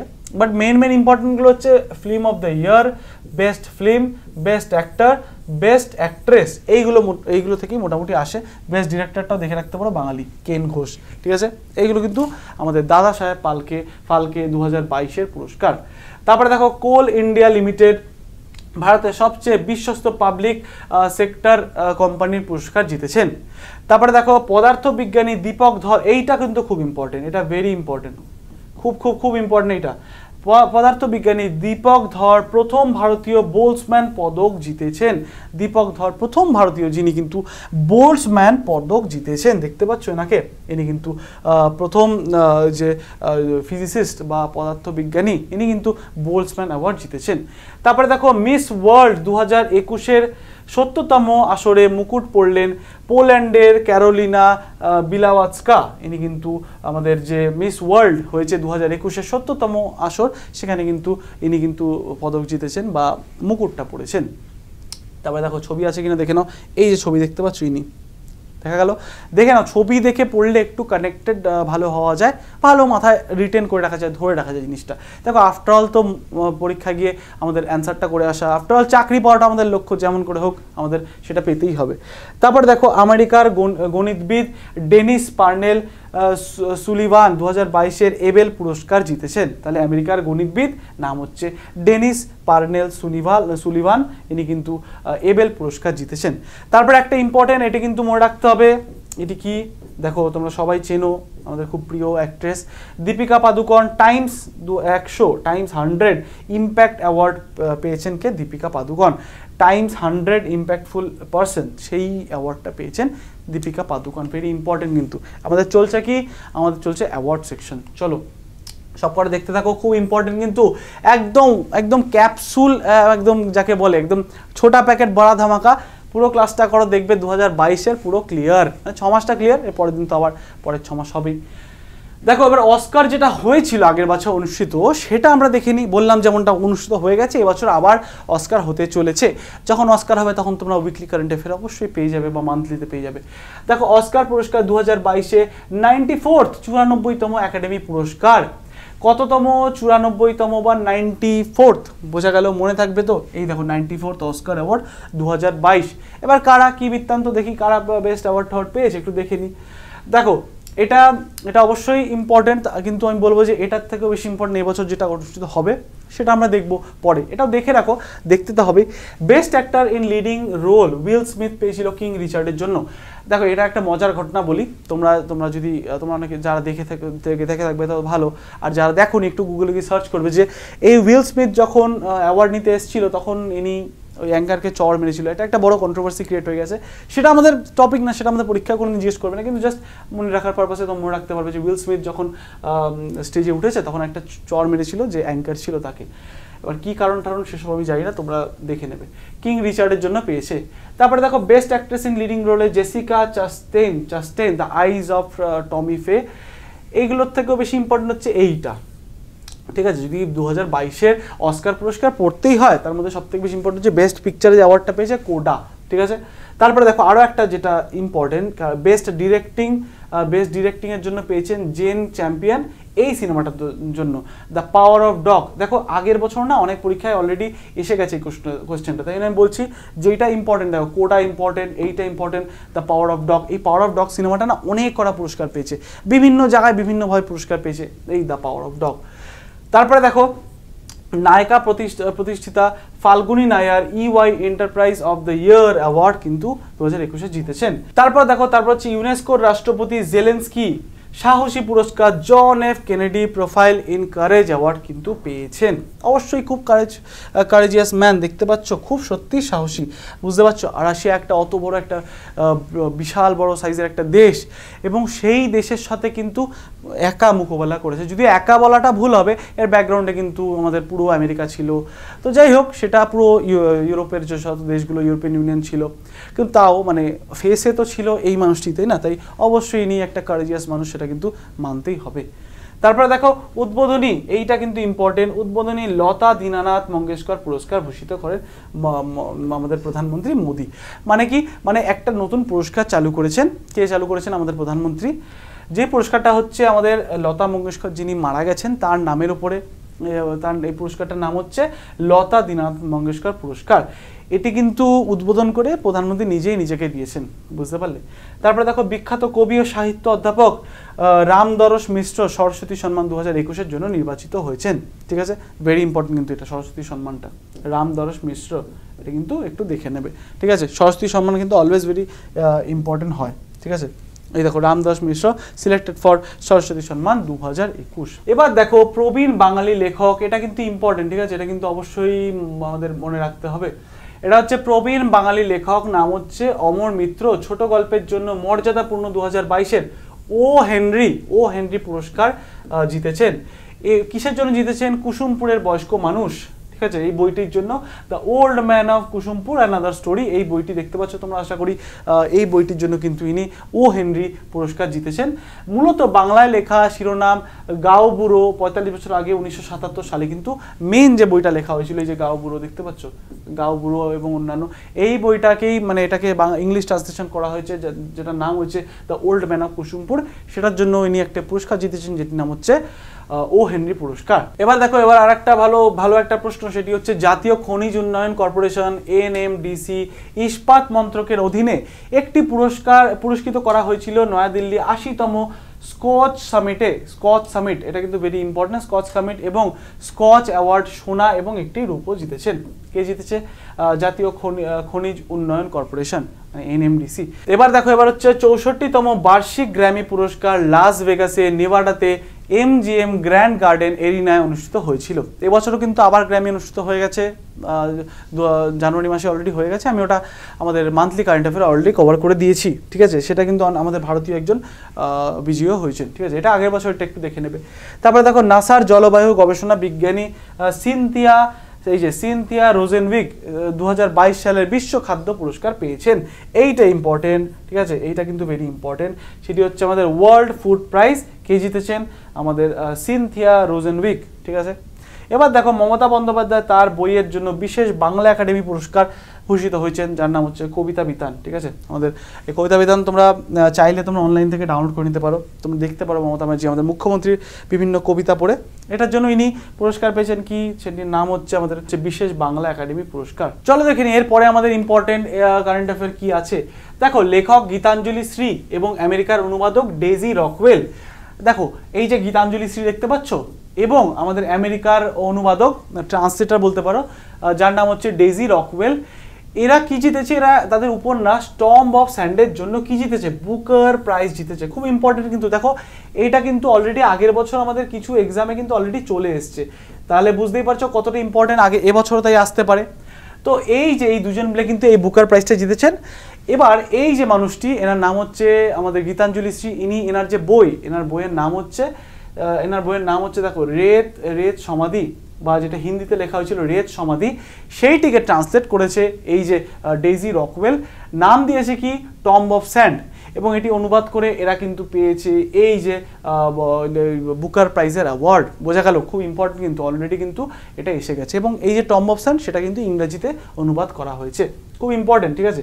তারপরে দেখো, আইফা অ্যাওয়ার্ড দেখে নাও। 2022-এর বিজয়কে বেস্ট অ্যাক্টর মেল হচ্ছে ভিকি কৌশল, শ্রদ্ধা উধাম। তারপরে দেখো, তারপরে হচ্ছে বেস্ট অ্যাক্টর হচ্ছে ফিমেল কৃতি সানন ফর মিমি। একটু আগে দেখলে কৃতি সানন কিন্তু আগেও একটা পুরস্কার অলরেডি জিতে গেছে, ঠিক আছে। এরপরে দেখো, বেস্ট ডিরেক্টর হচ্ছে বিষ্ণুবর্ধন ফর শেরশাহ, ঠিক আছে। দাদা সাহেব ফালকে অ্যাওয়ার্ডও কিন্তু এরা কিন্তু পেয়েছিল কৃতি সানন মিমির জন্য, এবং শেরশাহ পেয়েছিল, যদিও শেরশাহ ডিরেক্টর পায়নি। তারপরে দেখো, কাতারে হামাদ আন্তর্জাতিক বিমানবন্দর টানা দ্বিতীয়বারের মতো বিশ্বের সেরা বিমানবন্দরের মুকুট পড়েছেন। সেরা বিমানবন্দর সারা বিশ্বের মধ্যে হচ্ছে হামাদ ইন্টারন্যাশনাল এয়ারপোর্ট। এই যে ছবি দেখতে পাচ্ছ, হামাদ ইন্টারন্যাশনাল এয়ারপোর্ট, ঠিক আছে। আর এই যে তোমার আইফার যে চার্টটা, মানে ছবিগুলো যারা পেয়েছেন। তারপরে দেখো, কেম্পাগোড়া আন্তর্জাতিক বিমানবন্দর বেঙ্গালুরু সেরা আঞ্চলিক বিমানবন্দরের হিসাবে কিন্তু মনোনীত হয়েছে ভারত এবং দক্ষিণ এশিয়ার। বুঝতে পারছো, মানে আমাদের কেম্পাগোড়া এয়ারপোর্ট যেটি আছে বেঙ্গালুরুতে, সেটি হচ্ছে সেরা আঞ্চলিক বিমানবন্দরের হিসাবে কিন্তু মনোনীত হয়েছে, যেটি কিন্তু ভারত এবং সমস্ত দক্ষিণ এশিয়ার মধ্যে কিন্তু এটি মনোনীত হয়েছে। তারপরে দেখো, তারপর হচ্ছে ইউনিসেফ পুরস্কার পাচ্ছেন কাশ্মীরের আরজে উমর নিসার, ঠিক আছে। ইউনিসেফের পুরস্কার পেয়েছেন আমাদের কাশ্মীরের আরজে, নাম হচ্ছে উমর নিসার, ঠিক আছে। চলো, এখানেই তাহলে আমাদের শেষ হয়ে গেল অ্যাওয়ার্ডস। বেশ ইম্পর্টেন্ট যত অ্যাওয়ার্ডগুলো ছিল। দেখো, অ্যাওয়ার্ডের শেষ নেই কিন্তু, তুমি ভরে অ্যাওয়ার্ড পাবে, এত অ্যাওয়ার্ড পাবে না, তুমি একটা গোটা ম্যাগাজিন পেয়ে যাবে অ্যাওয়ার্ডের উপরে। অত অ্যাওয়ার্ড আমাদের পড়তে হবে না, আমাদের যেগুলো ইম্পর্টেন্ট, যেগুলো আসতে পারে সেগুলোই পড়তে হবে। চলো, এবার দেখি স্পোর্টস নিউজ, কিছু গুরুত্বপূর্ণ স্পোর্টস নিউজ। দেখো, এমটিএসে না সব থেকে বেশি কিছু দিয়ে প্রশ্ন আসলে স্পোর্টস থেকে এসছে, তাহলে স্পোর্টসটা ভালোভাবে পড়তে হবে। এবং যদি ধরো আমি ধরে নিচ্ছি 3টে ধরো স্পোর্টস থেকে এসছে, তার মধ্যে কিভাবে আসবে জানো? মোটামুটি 2টো আসবে 2022 থেকে, একটা আসবে 21 থেকে। যেহেতু এপ্রিলে পরীক্ষা, এবার যদি পরীক্ষাটা আরও পরের দিকে হতো তখন কি হতো, তখন আমাদের 2023-এর প্রশ্নগুলি বেশিরভাগ আসতো। এবার যেহেতু 2023-এর এপ্রিল মাসের পরীক্ষার কথা নোটিশ দিয়েছে আমাদের এসএসসি, তাই জন্য ম্যাক্সিমাম প্রশ্ন আসবে হচ্ছে আমাদের থেকে, আমাদের 2022 থেকে। ঠিক আছে, চলো ভালো করে দেখে নিই। এবার অনূর্ধ্ব 19 মানে আন্ডার 19 এশিয়া কাপ 2021-এর শিরোপা ভারত 9 উইকেটে শ্রীলঙ্কাকে হারিয়েছে।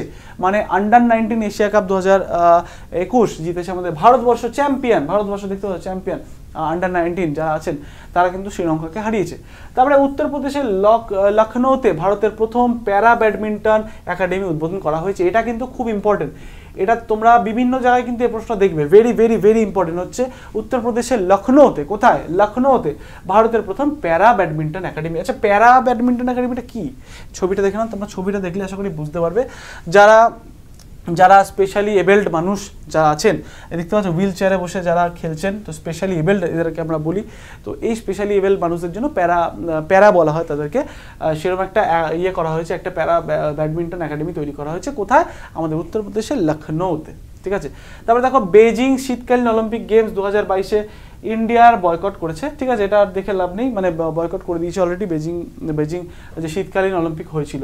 তারপরে দেখো ভারতীয় ওয়েট লিফটার এবং 2020 টোকিও অলিম্পিকের রৌপ্য পদক বিজয়ী মীরাবাই চানু 55 কেজি, এইটা important, 55 KG Singapore weight lifting আন্তর্জাতিক 2022-এ স্বর্ণ পদক জিতেছেন আমাদের মীরাবাই চানু। ছবি দেখে নাও, এই যে মীরাবাই চানু, ইনি কিন্তু সিঙ্গাপুর ওয়েট লিফটিং চ্যাম্পিয়নশিপে কিন্তু সোনা জিতেছেন বা স্বর্ণ পদক জিতেছেন। এরপর দেখো, এরপর হচ্ছে রাফেল নাদাল। ঠিক আছে, দেখে নাও ছবিটা, রাফেল নাদাল। ইনি কি করেছেন দেখো, ইনি হচ্ছে 2022 সালের প্রথম গ্র্যান্ড স্ল্যাম, অর্থাৎ 2022-এ অস্ট্রেলিয়ান ওপেন, অস্ট্রেলিয়ার যেটা মেলবর্নে পার্কে অনুষ্ঠিত হয়েছে, সেখানে তিনি তার রেকর্ড ব্রেকিং 21তম গ্র্যান্ড স্ল্যাম পুরুষদের একক শিরোপা অর্জন করেছেন। বুঝেছো, 21তম গ্র্যান্ড স্ল্যামের যে খেতাব বা শিরোপার উপাধি তিনি কিন্তু জিতেছেন। তো দেখো, ভালো জিনিস কিন্তু টাইম লাগে, বল না সবার কা ফল মিঠা হতে হয়। তো মনে হতে পারে যে অনেক বড় অনেক ভিডিও দেখছি খুব কষ্ট করে, দেখো আফটার অল লাভের লাভ তোমাদেরই। তোমরা যদি পুরোটা দেখো আমরা যখন পড়ি আর শুনি কানে, তখন কিন্তু আমাদের বেশি ভালো জিনিসটা কানেক্ট হয়, আমরা মনে রাখতে পারি ভালো। তোমরা যদি এখন এটাকে পড়ে যাও, তোমরা দেখো ফার্স্ট থেকে শেষ অবধি শুধু মুখস্থ করার চেষ্টা করো, খুব কষ্ট হয় মুখস্থ করতে। কিন্তু তোমরা ভিডিও দেখছো, আমি যা যা বলছি তোমরা শুনছো, সাথে তোমরা তারপরে পড়ছো, দেখবে তোমরা যখন নিজেরা পড়তে যাবে, তোমরা যখন পিডিএফটা ডাউনলোড করে ইউর স্টাডি অ্যাপে তোমরা পিডিএফ পেয়ে যাবে, সেই পিডিএফটা যখন তোমরা ডাউনলোড করে পড়বে, দেখবে তোমার কানেক্ট করতে পারবে, কথাগুলো মনে পড়বে। ঠিক আছে, আর তোমরা যারা জানো না, আবারও বলে দিই, আমাদের ইউর স্টাডি অ্যাপে এই পিডিএফগুলো তোমরা সমস্ত পেয়ে যাবে, এবং বিভিন্ন অনেক রকম কোর্স আমাদের ইউর স্টাডি অ্যাপে আছে। যারা জয়েন করতে চাও করে নাও, ডেমো আছে, ডেমো দেখতে পারো, ডেমো দেখে কিন্তু তোমরা চাইলে জয়েন করতে পারো। বিভিন্ন কোর্স আছে, যেমন ধরো আমাদের রেলের, এমটিএসের ফাউন্ডেশন কোর্স আছে, তাছাড়াও বিভিন্ন আরও কোর্স আছে, তোমরা চাইলে দেখতে পারো। কন্ট্যাক্ট নাম্বারে ফোন করে জানতে পারো বিস্তারে একদম সমস্ত ডিটেলস। তাহলে চলো, আর তাছাড়া তোমাদের এই অ্যাপ পেতে গেলে, আমাদের যে পিডিএফ পেতে গেলে তোমাদের কিন্তু অ্যাপ ডাউনলোড করতে হবেই। চলো দেখে নিই এরপরে কি আছে। ইন্টারন্যাশনাল শুটিং স্পোর্টস ফেডারেশন মানে ISSF বিশ্বকাপ, দেখে নাও ছবি, মানে ISSF ওয়ার্ল্ড কাপ, যেটি অনুষ্ঠিত হয়েছে ভারতের শুটিং তারকা নাম হচ্ছে সৌরভ চৌধুরী মিশরের কায়রোতে পুরুষদের 10 মিটার এয়ার পিস্তল ইভেন্টে জার্মানির মাইকেল সোয়াল্ডকে পরাজিত করে স্বর্ণ পদক জিতেছেন। কি কি বুঝতে পারলাম এখান থেকে? প্রথমে একটু শর্ট আউট করে নিই। ISSF ওয়ার্ল্ড কাপ যেটি অনুষ্ঠিত হয়েছে মিশরের কায়রোতে, সেখানে আমাদের সৌরভ চৌধুরী তিনি কিন্তু জার্মানির মাইকেল সোয়াল্ডকে পরাজিত করে স্বর্ণ পদক জিতেছে। তাছাড়া ভারতীয় সর্বাধিক মেডেল জিতে প্রথম স্থান অধিকার করেছে। ছবি দেখে নাও, এই দেখো ছবি দেখলে ভালো বুঝতে পারবে। দেখতে পাচ্ছ এটা কোথায় হয়েছে? এটি হয়েছিল ফেব্রুয়ারি 26 থেকে মার্চ 8, 2022-এ কিন্তু এটি অনুষ্ঠিত হয়েছিল। এরপরে দেখো, একটা দারুণ একটা ইন্টারেস্টিং জিনিস, সেটি হচ্ছে মিতালি রাজ একমাত্র তৃতীয় ক্রিকেটার এবং 6টি বিশ্বকাপে অংশগ্রহণকারী প্রথম মহিলা হয়েছিলেন। মানে কি? মানে বলেছে মিতালি রাজ এমন একজন ক্রিকেটার, মহিলা ক্রিকেটার, যিনি 6টি বিশ্বকাপে অংশগ্রহণ করেছিলেন, এবং ইনি কিন্তু প্রথম মহিলা যে এমন কাজ করেছেন বা 6টি বিশ্বকাপ খেলেছেন। তাছাড়াও ইনি তৃতীয় যেহেতু বলা হয়েছে, তাছাড়াও যেই মানুষগুলি এই কাজগুলো করেছেন বা 6টি বিশ্বকাপের বেশি খেলেছে, তারা হচ্ছে সচিন তেন্ডুলকার এবং পাকিস্তানের জাভেদ মিয়াঁদা। ঠিক আছে, এই দুটি মানুষের পরে মিতালি রাজ হচ্ছে প্রথম মহিলা যে 6টা বিশ্বকাপ কিন্তু খেলেছে বা অংশগ্রহণ করেছে। তারপরে দেখো প্রিয়াঙ্কা নুট্টাকি প্রিয়াঙ্কা নুট্টাকি ভারতের 23তম মহিলা গ্র্যান্ড স্ল্যাম হয়েছেন। খুব ইম্পর্টেন্ট কিন্তু, ঠিক আছে, 23তম মহিলা গ্র্যান্ড স্ল্যাম। আচ্ছা, গ্র্যান্ড স্ল্যামটা আবার কি? গ্র্যান্ড স্ল্যামটা হচ্ছে এই যে চেস হচ্ছে গ্র্যান্ড স্ল্যাম। তো নাম কি? নাম হচ্ছে প্রিয়াঙ্কা নুট্টাকি। তারপরে দেখো লক্ষ্য সেন, ঠিক আছে, ভেরি ইম্পর্টেন্ট কিন্তু, ঠিক আছে। লক্ষ্য সেন হচ্ছে জার্মানি ওপেন ব্যাডমিন্টনে 2022-এ রৌপ্য পদক জিতেছেন। এই যে লক্ষ্য সেন, বাঙালি লক্ষ্য সেন।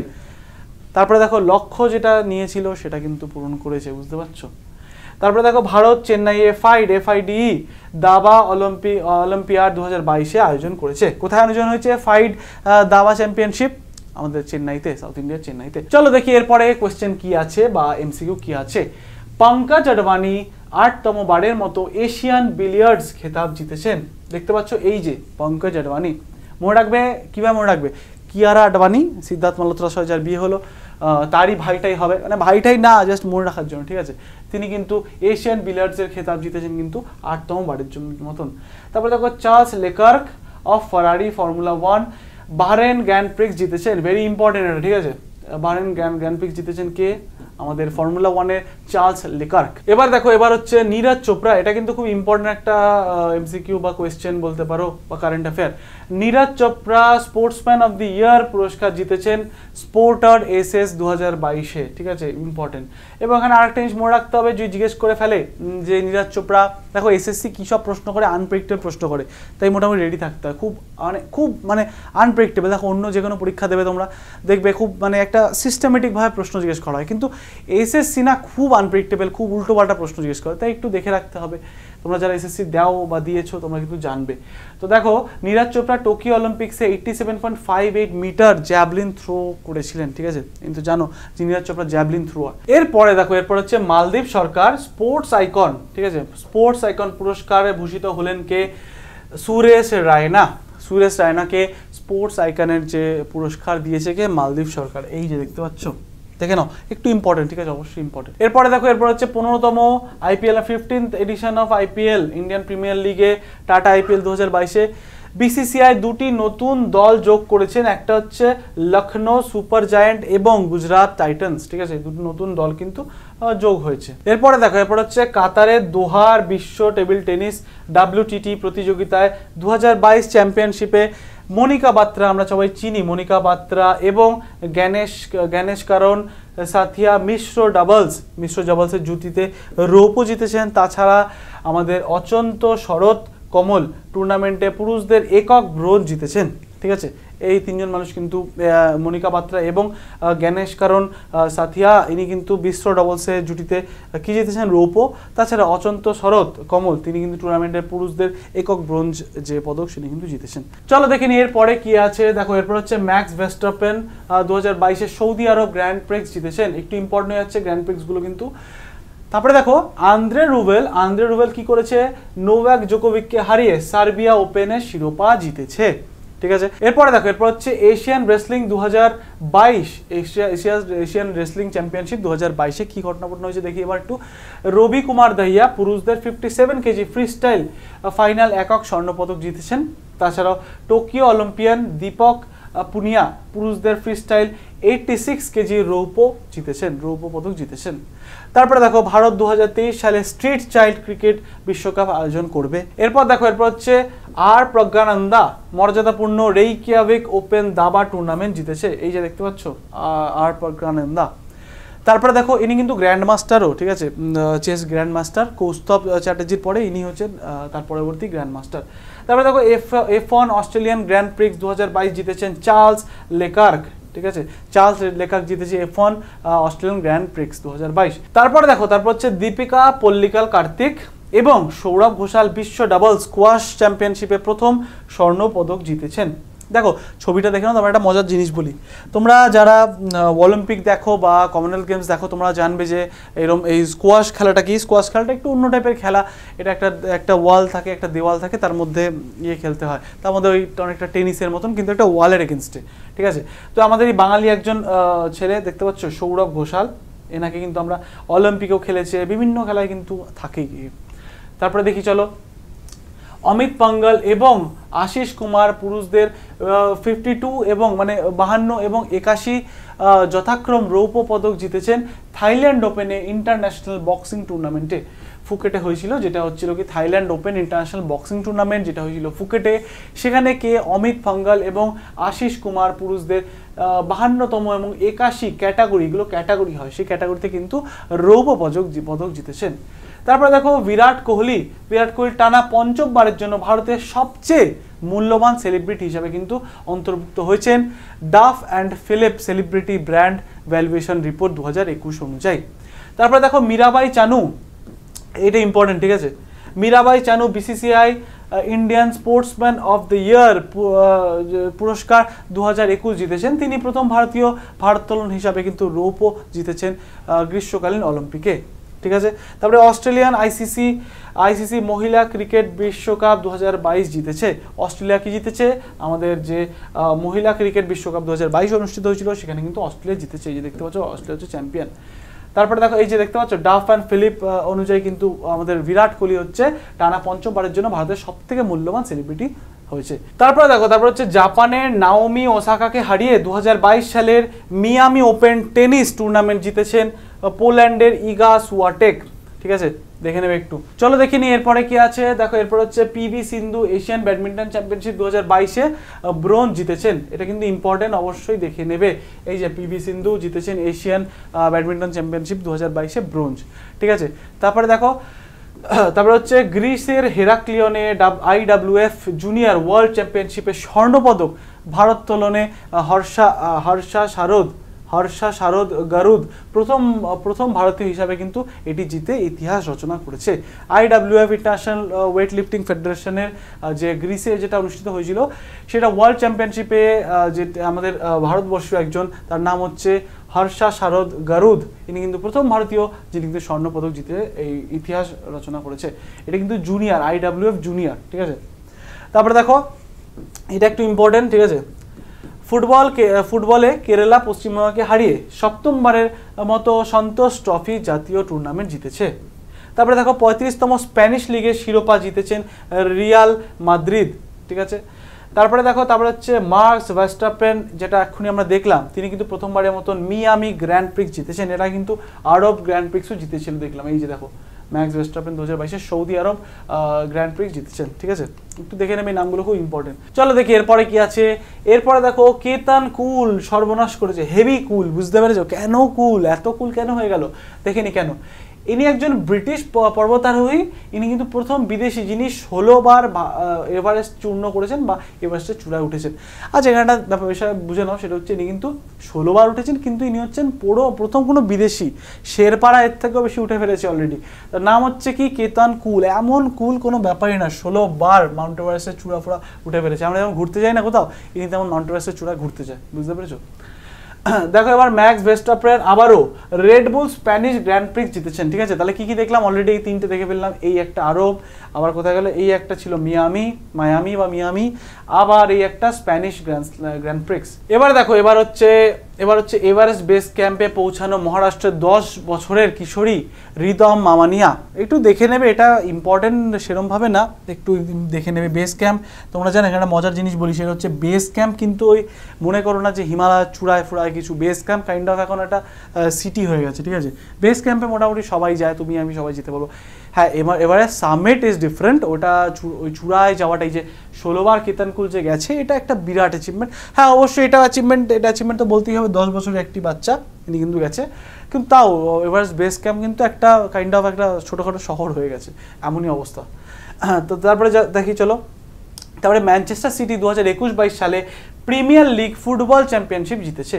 তারপরে শিখর ধাওয়ান IPL এর ইতিহাসে প্রথম খেলোয়াড় হিসাবে 700টি চার মেরেছে। 700টি চার মেরেছে, বুঝতে পারছো?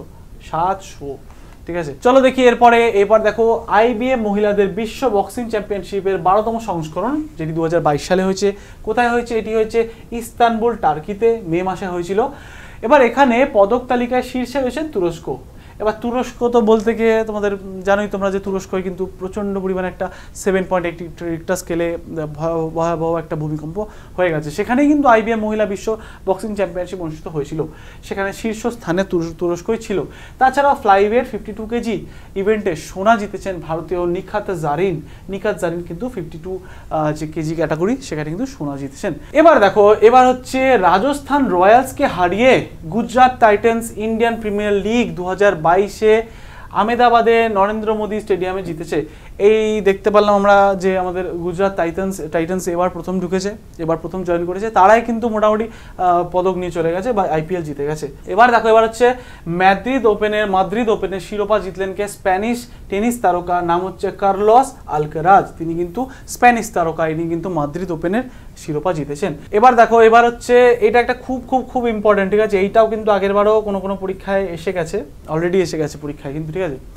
দেখো, ফাইনালে 14 বারের চ্যাম্পিয়ন ইন্দোনেশিয়াকে 3-0 গোলে হারিয়ে প্রথমবার থমাস কাপে শিরোপা জিতেছেন কে ভারত। এটি অনুষ্ঠিত হয়েছে কোথায়? ব্যাংককে। ভেরি ইম্পর্টেন্ট কিন্তু, এখান থেকে কীভাবে জিজ্ঞেস করতে পারে, 14 বারের জয়ীকে ইন্দোনেশিয়া, তাকে হারিয়েছে কে? ভারত। 3-0 গোলে হারিয়েছে। কি কাপ? থমাস কাপ, যেটি অনুষ্ঠিত কোথায় হয়েছে? যেটি অনুষ্ঠিত হয়েছে ব্যাংককে। তারপরে দেখো, তারপরে হচ্ছে এশিয়া কাপ 2020 হকি টুর্নামেন্টে ভারত ইন্দোনেশিয়াকে 16-0 গোলে হারিয়েছে। বুঝতে পারছো, এশিয়া কাপ 2022-এর হকি টুর্নামেন্টে ভারত হারিয়েছে ইন্দোনেশিয়াকে 16-0 গোলে।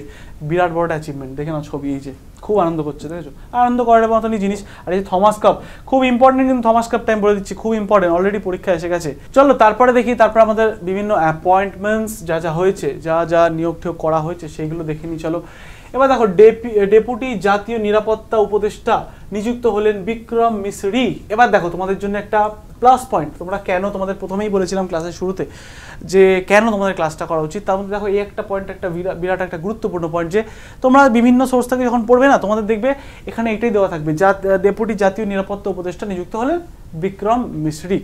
কিন্তু জানো তো, পরবর্তীকালে 2023 আস্তে আস্তে এনাকেও চেঞ্জ করে দিয়ে নতুন একজন অ্যাপয়েন্ট হয়ে গেছেন। এবার 2022 পড়ছি, কিন্তু এনার নামটাই পড়ে গেলাম। এবার পরীক্ষায় যদি এটা জিজ্ঞেস করে ফেলে, বর্তমানেরটা জিজ্ঞেস করে ফেললে, এনি তো আর হবে না, বর্তমানে অন্য কেউ আছে। এখন যিনি আছেন তার নাম হচ্ছে পঙ্কজ কুমার সিং, 2023-এই নিয়ে আছেন। তাই এই প্লাস পয়েন্টগুলোর জন্য কিন্তু আমাদের পুরো ভিডিওটা দেখাটা অতি আবশ্যক। তারপরে দেখো, অনুপম রায় জাতীয় সংঘের নিরস্ত্রীকরণ সম্মেলনের ভারতের নতুন স্থায়ী প্রতিনিধি হিসাবে নিযুক্ত হয়েছেন। তারপরে দেখো, বিনয় কুমার ত্রিপাঠী, এইখানেও দেখো একটা এরকম বিষয় আছে, এটা কিন্তু খুব ইম্পর্টেন্ট, সব থেকে বড় কথা, এটা খুব ইম্পর্টেন্ট।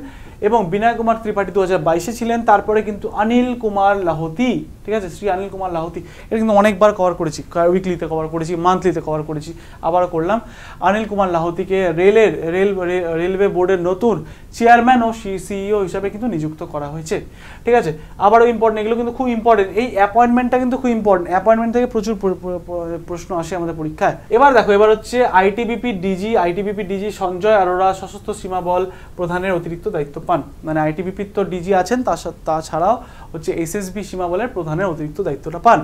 তারপরে দেখো, ডিরেক্টর জেনারেল, কিন্তু সবকটাই মোটামুটি ইম্পর্টেন্ট, নাম তো এক এক করে দেখে নেবে একটু একটু করে, সেরকম কোনো বিশাল বড় না, বাট দেখতে হবে, কারণ অ্যাপয়েন্টমেন্ট থেকে কিন্তু খুব প্রশ্ন আসে। এবার দেখো, ডিরেক্টর জেনারেল VS পাঠানিয়া ভারতীয় কোস্ট গার্ডের ডিজি হিসাবে কিন্তু দায়িত্ব নিলেন। এবার দেখো, ONGC আলকা মিত্তালকে তার প্রথম মহিলা চেয়ারম্যান এবং ব্যবস্থাপনা পরিচালক হিসাবে কিন্তু নিযুক্ত করেছেন। এরপরে দেখো, এরপর হচ্ছে আরবিআই কি করে? অজয় কুমার চৌধুরী। আবার এখানেও দেখো এই সেই সেম কেস, 2022 আর 23-এর কেস আছে, একটু দেখে নাও।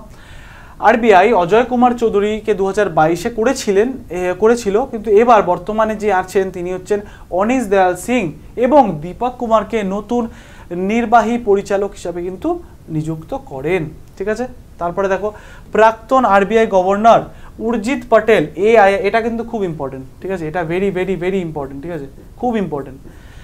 তো প্রাক্তন গভর্নর উর্জিত পটেল AIIB এর ভাইস প্রেসিডেন্ট নিযুক্ত করা হয়েছে। কাকে করা হয়েছে? উর্জিত পটেলকে। তারপরে দেখো, পাকিস্তানে একটু দেখে নেবে, এটা তো অতটা ইম্পর্টেন্ট না, তাও দেখে নেবে। পাকিস্তানের প্রথম নারী সুপ্রিম কোর্টের বিচারপতি হতে চলেছেন, এটা হয়ে গেছেন। আয়েশা মালিক হচ্ছেন পাকিস্তানের প্রথম নারী বিচারপতি, ঠিক আছে, সুপ্রিম কোর্টের। তারপরে দেখো, পেরিয়ার অলিভার গৌরিয়ান চাস ইনি হচ্ছেন IMF এর প্রধান অর্থনীতিবিদ হিসাবে কিন্তু নিযুক্ত হয়েছেন। এরা আগে কে ছিল এটা ইম্পর্টেন্ট ছিল, আগের বছর তো ইম্পর্টেন্ট ছিল, পরবর্তীকালে যখন চেঞ্জ হয়ে গেল তাও নামটা মনে রাখবে। এখন পেরিয়ার অলিভার গুরিনচাস ইনি কিন্তু IMF এর যে IMF প্রধান কিন্তু অর্থনীতিবিদ হিসাবে কিন্তু নিযুক্ত হয়েছেন। এর আগে ছিল আমাদের ভারতবর্ষের গীতা গোপীনাথ, ওই গীতা গোপীনাথ তো পরীক্ষা এসেছিল। তারপরে এয়ার ইন্ডিয়া নতুন CMD নিযুক্ত হলেন কে বিক্রম দেব, ইনি কিন্তু 2022-এও ছিলেন। বর্তমানে 2023-এ আছেন হচ্ছে ক্যাম্পবেল উইলসন। দেখো এরকম আপডেট করে কোথাও পাবে না তোমরা, অবশ্যই তোমাদের ভালোর জন্যই করা, যাতে তোমাদের পরীক্ষায় প্রতিটা মার্কস মিস না হয়। দেখো তোমরা নিজেরা বোঝো, তোমরা নিজেদের ভালোটা নিজেরা বোঝো, তোমরা পড়লে নিজেরাই বুঝবে যে কোনটা দরকারি, কোনখান দিয়ে পড়লে অ্যাকচুয়ালি তোমাদের কাজে লাগবে। দেখো উন্নিকৃষ্ণন নায়ার বিক্রম সারাভাই স্পেস সেন্টারের ডিরেক্টর হিসেবে নিযুক্ত হয়েছেন। ভেরি ভেরি ভেরি ইম্পর্টেন্ট, ঠিক আছে। চলো দেখি এরপরে কি আছে। HPCL এর নতুন চেয়ারম্যান আছে, অ্যাপয়েন্টমেন্ট অনেক কটা বেশ আছে, ঠিক আছে, অ্যাপয়েন্টমেন্ট থেকে প্রশ্নও বেশি আসে, তাই আছে অবশ্যই অনেক কটা।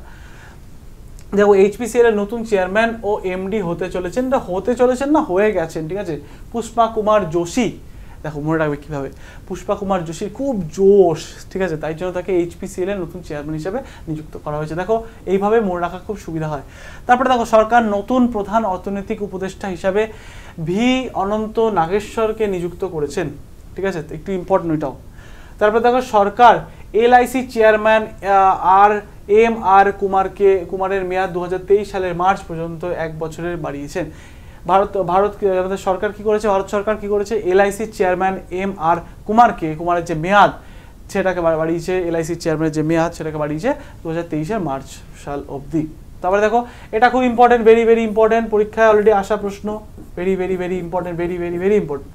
কি আছে দেখো, সেনাবাহিনীর ভাইস চিফ হিসাবে দায়িত্ব নেবেন লেফটেন্যান্ট জেনারেল মনোজ পান্ডে। আচ্ছা মনোজ পান্ডে কবেকার, আগের বছরের। বর্তমানে কে আছেন, লেফটেন্যান্ট জেনারেল BS রাজু, ঠিক আছে, BS রাজু হচ্ছেন বর্তমানে আমাদের সেনাবাহিনীর ভাইস চিফ, ঠিক আছে। তারপরে দেখো তারপর হচ্ছে সার্জিও মাতারেল্লা দ্বিতীয় মেয়াদে বা দ্বিতীয়বারের জন্য ইতালির প্রেসিডেন্ট হিসাবে কিন্তু পূর্ণ নির্বাচিত হয়েছেন। তাহলে বর্তমান ইতালির প্রেসিডেন্টের নাম কি, নাম হচ্ছে সার্জিও মাতারেল্লা। তারপর হচ্ছে তানিষ্কা কোটিয়া এবং ঋদ্ধিকা কোটিয়া, এরা কি করে, আন্তর্জাতিক দাবা খেলোয়াড়, ঠিক আছে, দুই বোন, একজনের নাম হচ্ছে তানিষ্কা কোটিয়া, একজনের নাম হচ্ছে ঋদ্ধিকা কোটিয়া। এরা হচ্ছে বেটি বাঁচাও বেটি পড়াওর ব্র্যান্ড অ্যাম্বাসেডর হিসেবে নিযুক্ত হয়েছেন। তারপরে দেখো সঞ্জীব সান্যাল, ঠিক আছে, সঞ্জীব সান্যাল 2022-এ আবারও সেম 2022-এ, এবং বর্তমানে সামিকা রবি, এটাও কিন্তু আমাদের মান্থলি কারেন্ট অ্যাফেয়ার আমি কভার করেছি, প্রধানমন্ত্রী, আর এটা খুব ইম্পর্টেন্ট, ঠিক আছে, খুব important, very very very important, ঠিক আছে। এটি কিন্তু এই জানুয়ারি মাসেই সদ্য হলেন। সামিকা রবি 2023-এ প্রধানমন্ত্রী অর্থনৈতিক উপদেষ্টা পরিষদের পরিচালক হিসাবে নির্বাচিত হয়েছেন।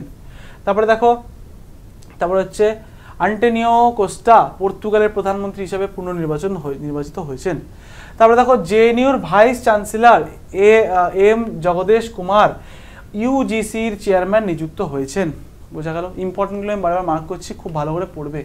চলো তারপরে কি, নতুন CBIর চেয়ারম্যান হিসাবে বিনীতা যোশীকে নিযুক্ত করা হয়েছে। আবার একটা যোশী চলে এসছে, যাদেরই জোশ তাদেরই কিন্তু সব রিক্রুটমেন্ট করা হয় বা অ্যাপয়েন্টমেন্ট করা হয়।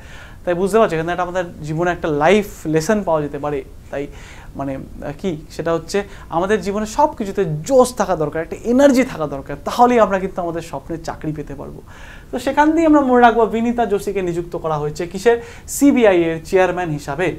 তারপরে দেখো সেবির চেয়ারপারসন হিসাবে নিযুক্ত হলেন মাধবী পুরী বুচ, এইটাও খুব ইম্পর্টেন্ট, অলরেডি পরীক্ষা চলে এসছে, অলরেডি আসা প্রশ্ন, আবারও আসবে। তারপরে দেখো দক্ষিণ কোরিয়ার নতুন, এটাও তো ইম্পর্টেন্ট অবশ্যই, কিন্তু এসেওছে, এটা অলরেডি এসছে, আবার দেখে রাখবে, অবশ্যই দেখে রাখবে, এটাও এসছে। সেটি হচ্ছে দক্ষিণ কোরিয়ার নতুন প্রেসিডেন্ট হলেন ইয়ন সুক ইয়ল, ঠিক আছে। তারপরে দেখো তারপর হচ্ছে ক্যাটালিন নোভাক হাঙ্গেরির প্রথম নারী প্রেসিডেন্ট নির্বাচিত হয়েছেন। তারপরে দেখো এয়ার ইন্ডিয়ার চেয়ারম্যান নিযুক্ত হলেন টাটা সন্সের প্রধান N চন্দ্রশেখরন। তারপরে BARC ভাবা অ্যাটমিক রিসার্চ সেন্টার ইন্ডিয়ার নতুন চেয়ারম্যান নিযুক্ত হলেন কে, শশী সিনহা, এটা কিন্তু ইম্পর্টেন্ট, দেখে রাখবে। বিএআরসির বার্কের যে চেয়ারম্যান। তারপর দেখো, তারপর হচ্ছে আসামের মুখ্যমন্ত্রীর নাম হচ্ছে হিমন্ত বিশ্ব শর্মা। তিনি হচ্ছেন বিএসআই বা ব্যাডমিন্টন অ্যাসোসিয়েশন অফ ইন্ডিয়ার সভাপতি হিসাবে কিন্তু পূর্ণ নির্বাচিত হয়েছেন। তারপরে প্রাক্তন আইপিএস অফিসার ইকবাল সিং লালপুরা, এটা কিন্তু খুব ইম্পর্টেন্ট, এটাও পরীক্ষা এসে গেছে। লালপুরা সংখ্যালঘু জাতীয় কমিশনের চেয়ারপারসন হিসাবে কিন্তু পূর্ণ নির্বাচিত হয়েছেন। Important, very important. তারপর এইটাও ইম্পর্টেন্ট, এইটাও খুব ইম্পর্টেন্ট, যেগুলো আমি বলছি না, তোমরা যদি আমার কথা বিশ্বাস না হয় একটু প্রিভিয়াস ইয়ারটা খুলে দেখবে, তোমরা দেখতে পাবে যে আর এমনিতেও প্রেডিক্ট করা, যেমনটা বললাম, তোমরা যখন একটা টাইমে পড়াশোনা করতে তোমাদের একটা নলেজ তৈরি হয়ে যাবে, তোমরা তখন বুঝবে কোনগুলো আসতে পারে, আর দেখবে ঘুরিয়ে ফিরিয়ে সেগুলি আসে। তো দেখো, বাবিতা সিংকে নিউ গ্লোবাল পিস অ্যাম্বাসেডর 2022 হিসাবে কিন্তু নিযুক্ত করা হয়। তা আমাদের যে নিউ গ্লোবাল পিস অ্যাম্বাসেডর হিসাবে কিন্তু নিযুক্ত করা হয় কাকে? বাবিতা সিংকে। তারপরে দেখো, এই আরেকটা ইম্পর্টেন্ট, খুব ইম্পর্টেন্ট, ঠিক আছে? এইটাও দেখো, এই দুটো স্টার দিলাম।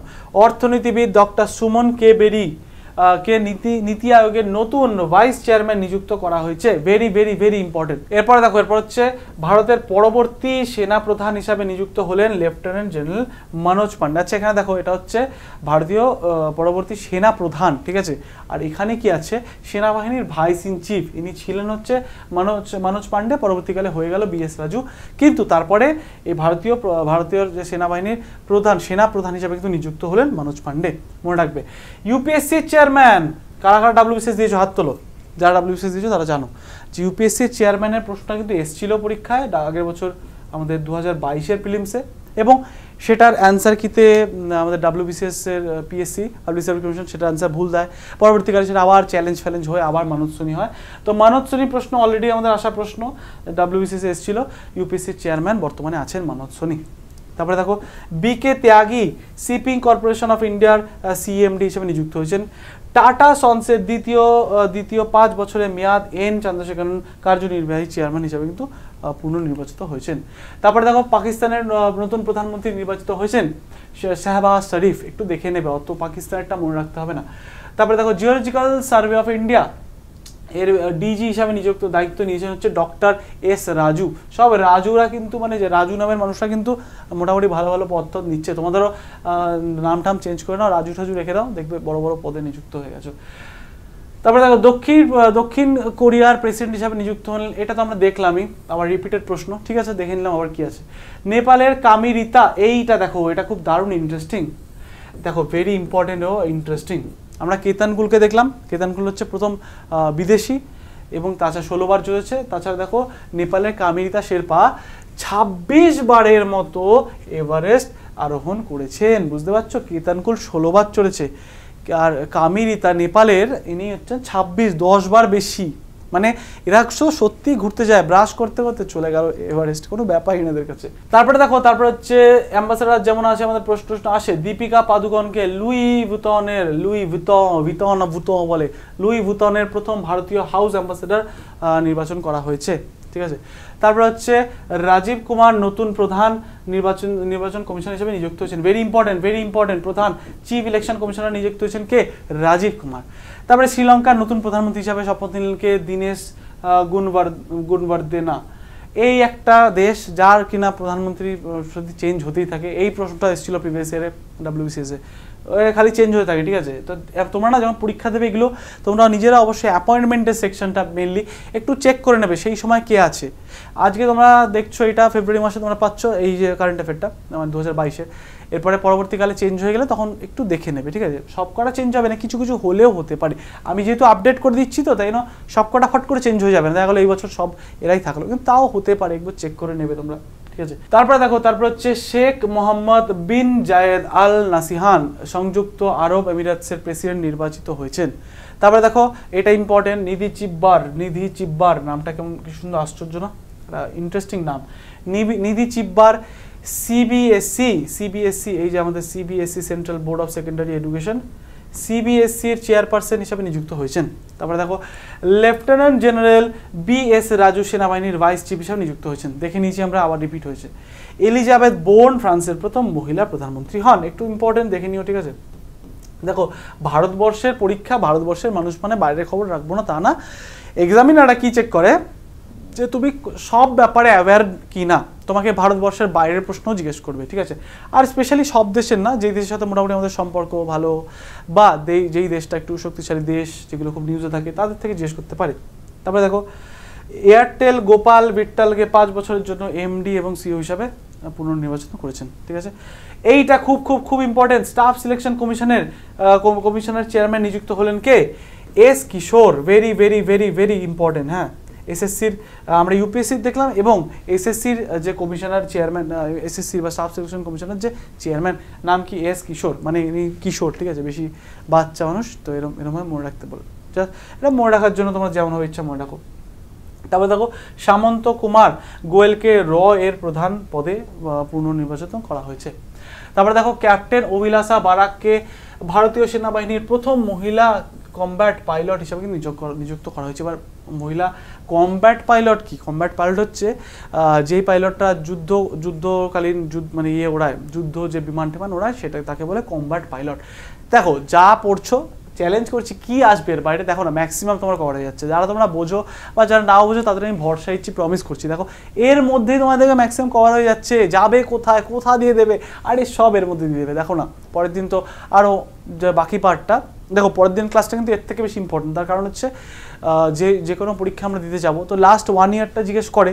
তো ধরো এরপরে ধরো 2023-এর পরবর্তীকালের যে পরীক্ষাগুলো আছে সেখানে কিন্তু এই 2022-এর শেষের দিকের যে মাসগুলো সেখান থেকে বেশি প্রশ্ন করবে। দেখো না যায় কোথায়, তোমাকে এর মধ্যে দিয়ে পরীক্ষায় প্রশ্ন জিজ্ঞেস করবে। তারপরে দেখো রাষ্ট্রপতি বিচারপতি প্রদীপ মোহান্তিকে লোকপালের ভারপ্রাপ্ত চেয়ারম্যান হিসেবে কিন্তু নিযুক্ত করেছে। ভেরি ইম্পর্টেন্ট কিন্তু, লোকপাল অ্যান্টি করাপশন বডি, প্রদীপ মোহান্তিকে লোকপালের ভারপ্রাপ্ত চেয়ারম্যান হিসেবে নিযুক্ত করেছে। তারপরে দেখো তারপরে হচ্ছে SL থাউসেন্ডকে সশস্ত্র সীমা বলের ডিজি হিসেবে নিযুক্ত করা হয়েছে, ঠিক আছে। এসএসবির ডিজি হিসাবে নিযুক্ত করা হয়েছে SL থাউসেন্ডকে।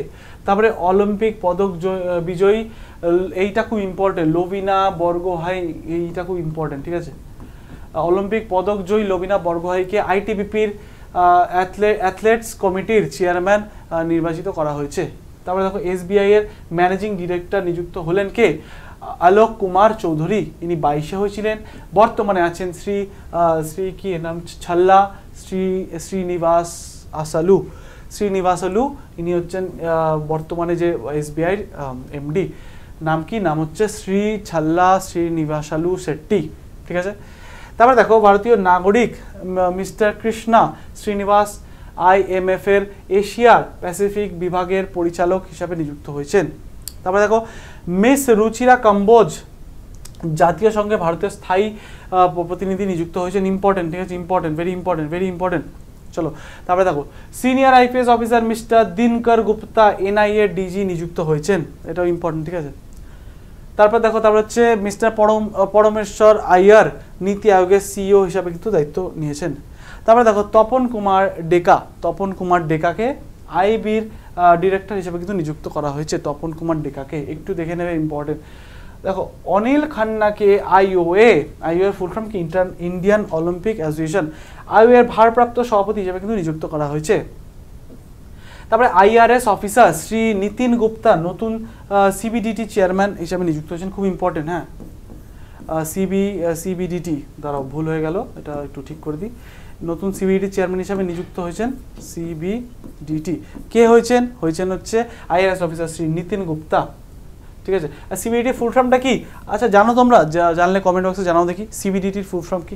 আজকে তোমাদের জন্য সেরকম কোনো প্রশ্ন রাখিনি, এটা মনে পড়লো তাই বললাম। তো অবশ্যই তোমরা আনসার করো যে CBDTর ফুল ফর্ম কি, যার আমাদের মেন যে হিসাবে রেখেছে আমাদের চেয়ারম্যান হিসাবে কিন্তু নিযুক্ত হয়েছেন কে? নিতিন গুপ্তা।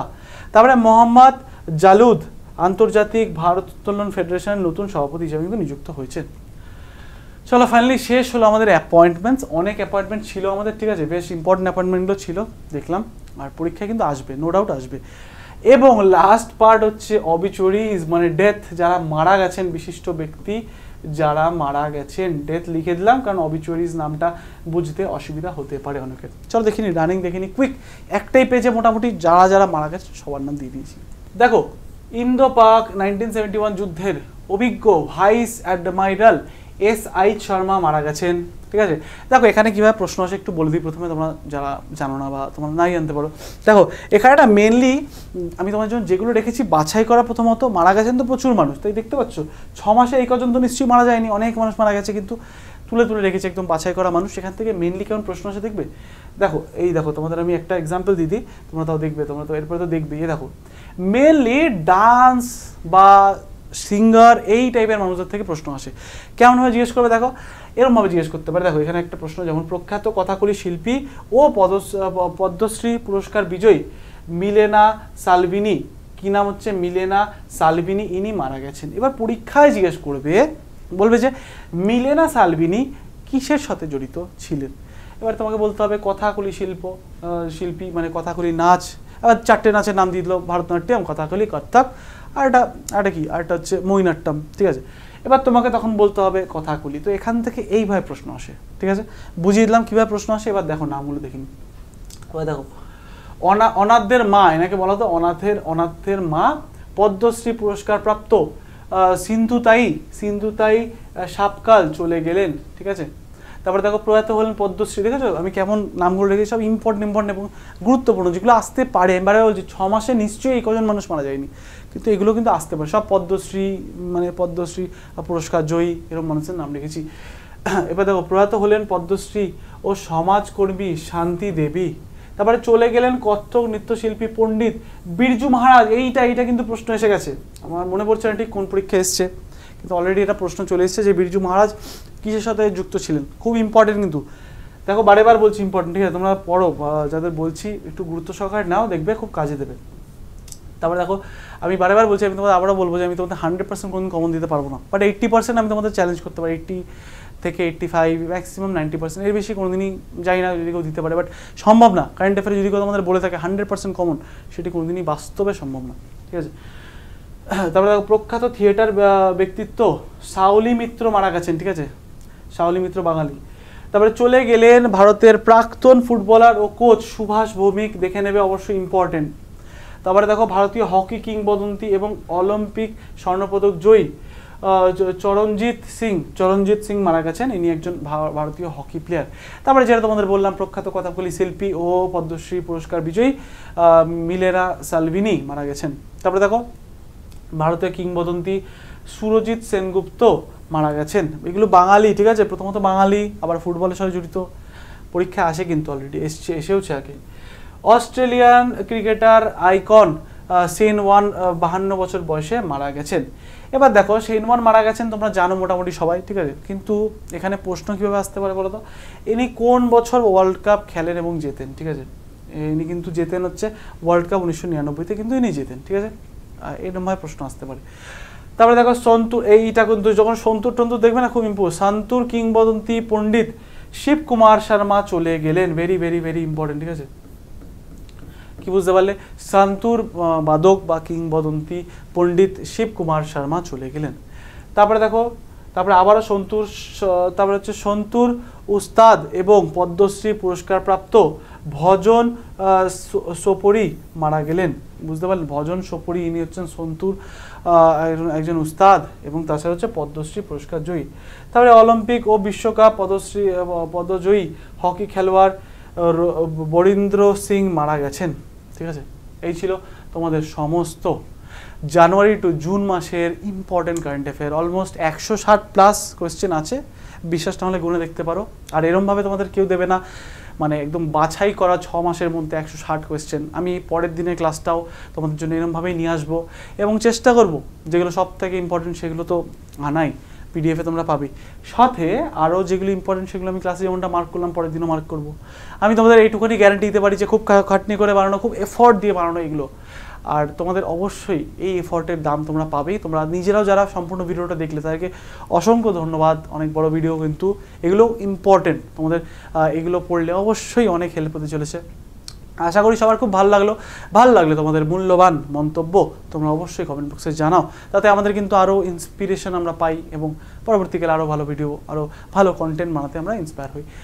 তাহলে চলো দেখা হচ্ছে পরের ক্লাসে। খুব ভালো থাকো, সামনে আমাদের অনেক পরীক্ষা। একটা কথা মাথায় রাখবে, একটা সংকল্প আমাদের নিতে হবে, সেটা হচ্ছে জব তাক তোড়েঙ্গে নি তব তাক ছোড়েঙ্গে নি। যতক্ষণ না পাবো বা যতক্ষণ না ভাঙবো আমাদের সরকারি চাকরি কি ভাঙচুর করবো।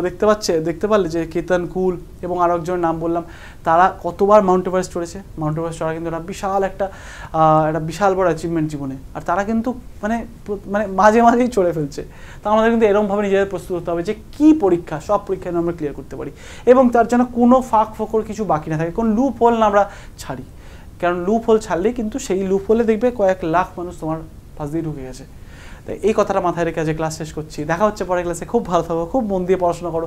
আমাদের একটা চাকরি পেতেই হবে, এটাই আমাদের লক্ষ্য, এটাই আমাদের সংকল্প। সেই নিয়েই আজকে ক্লাস শেষ করছি। দেখা হচ্ছে পরের ক্লাসে। জয় হিন্দ।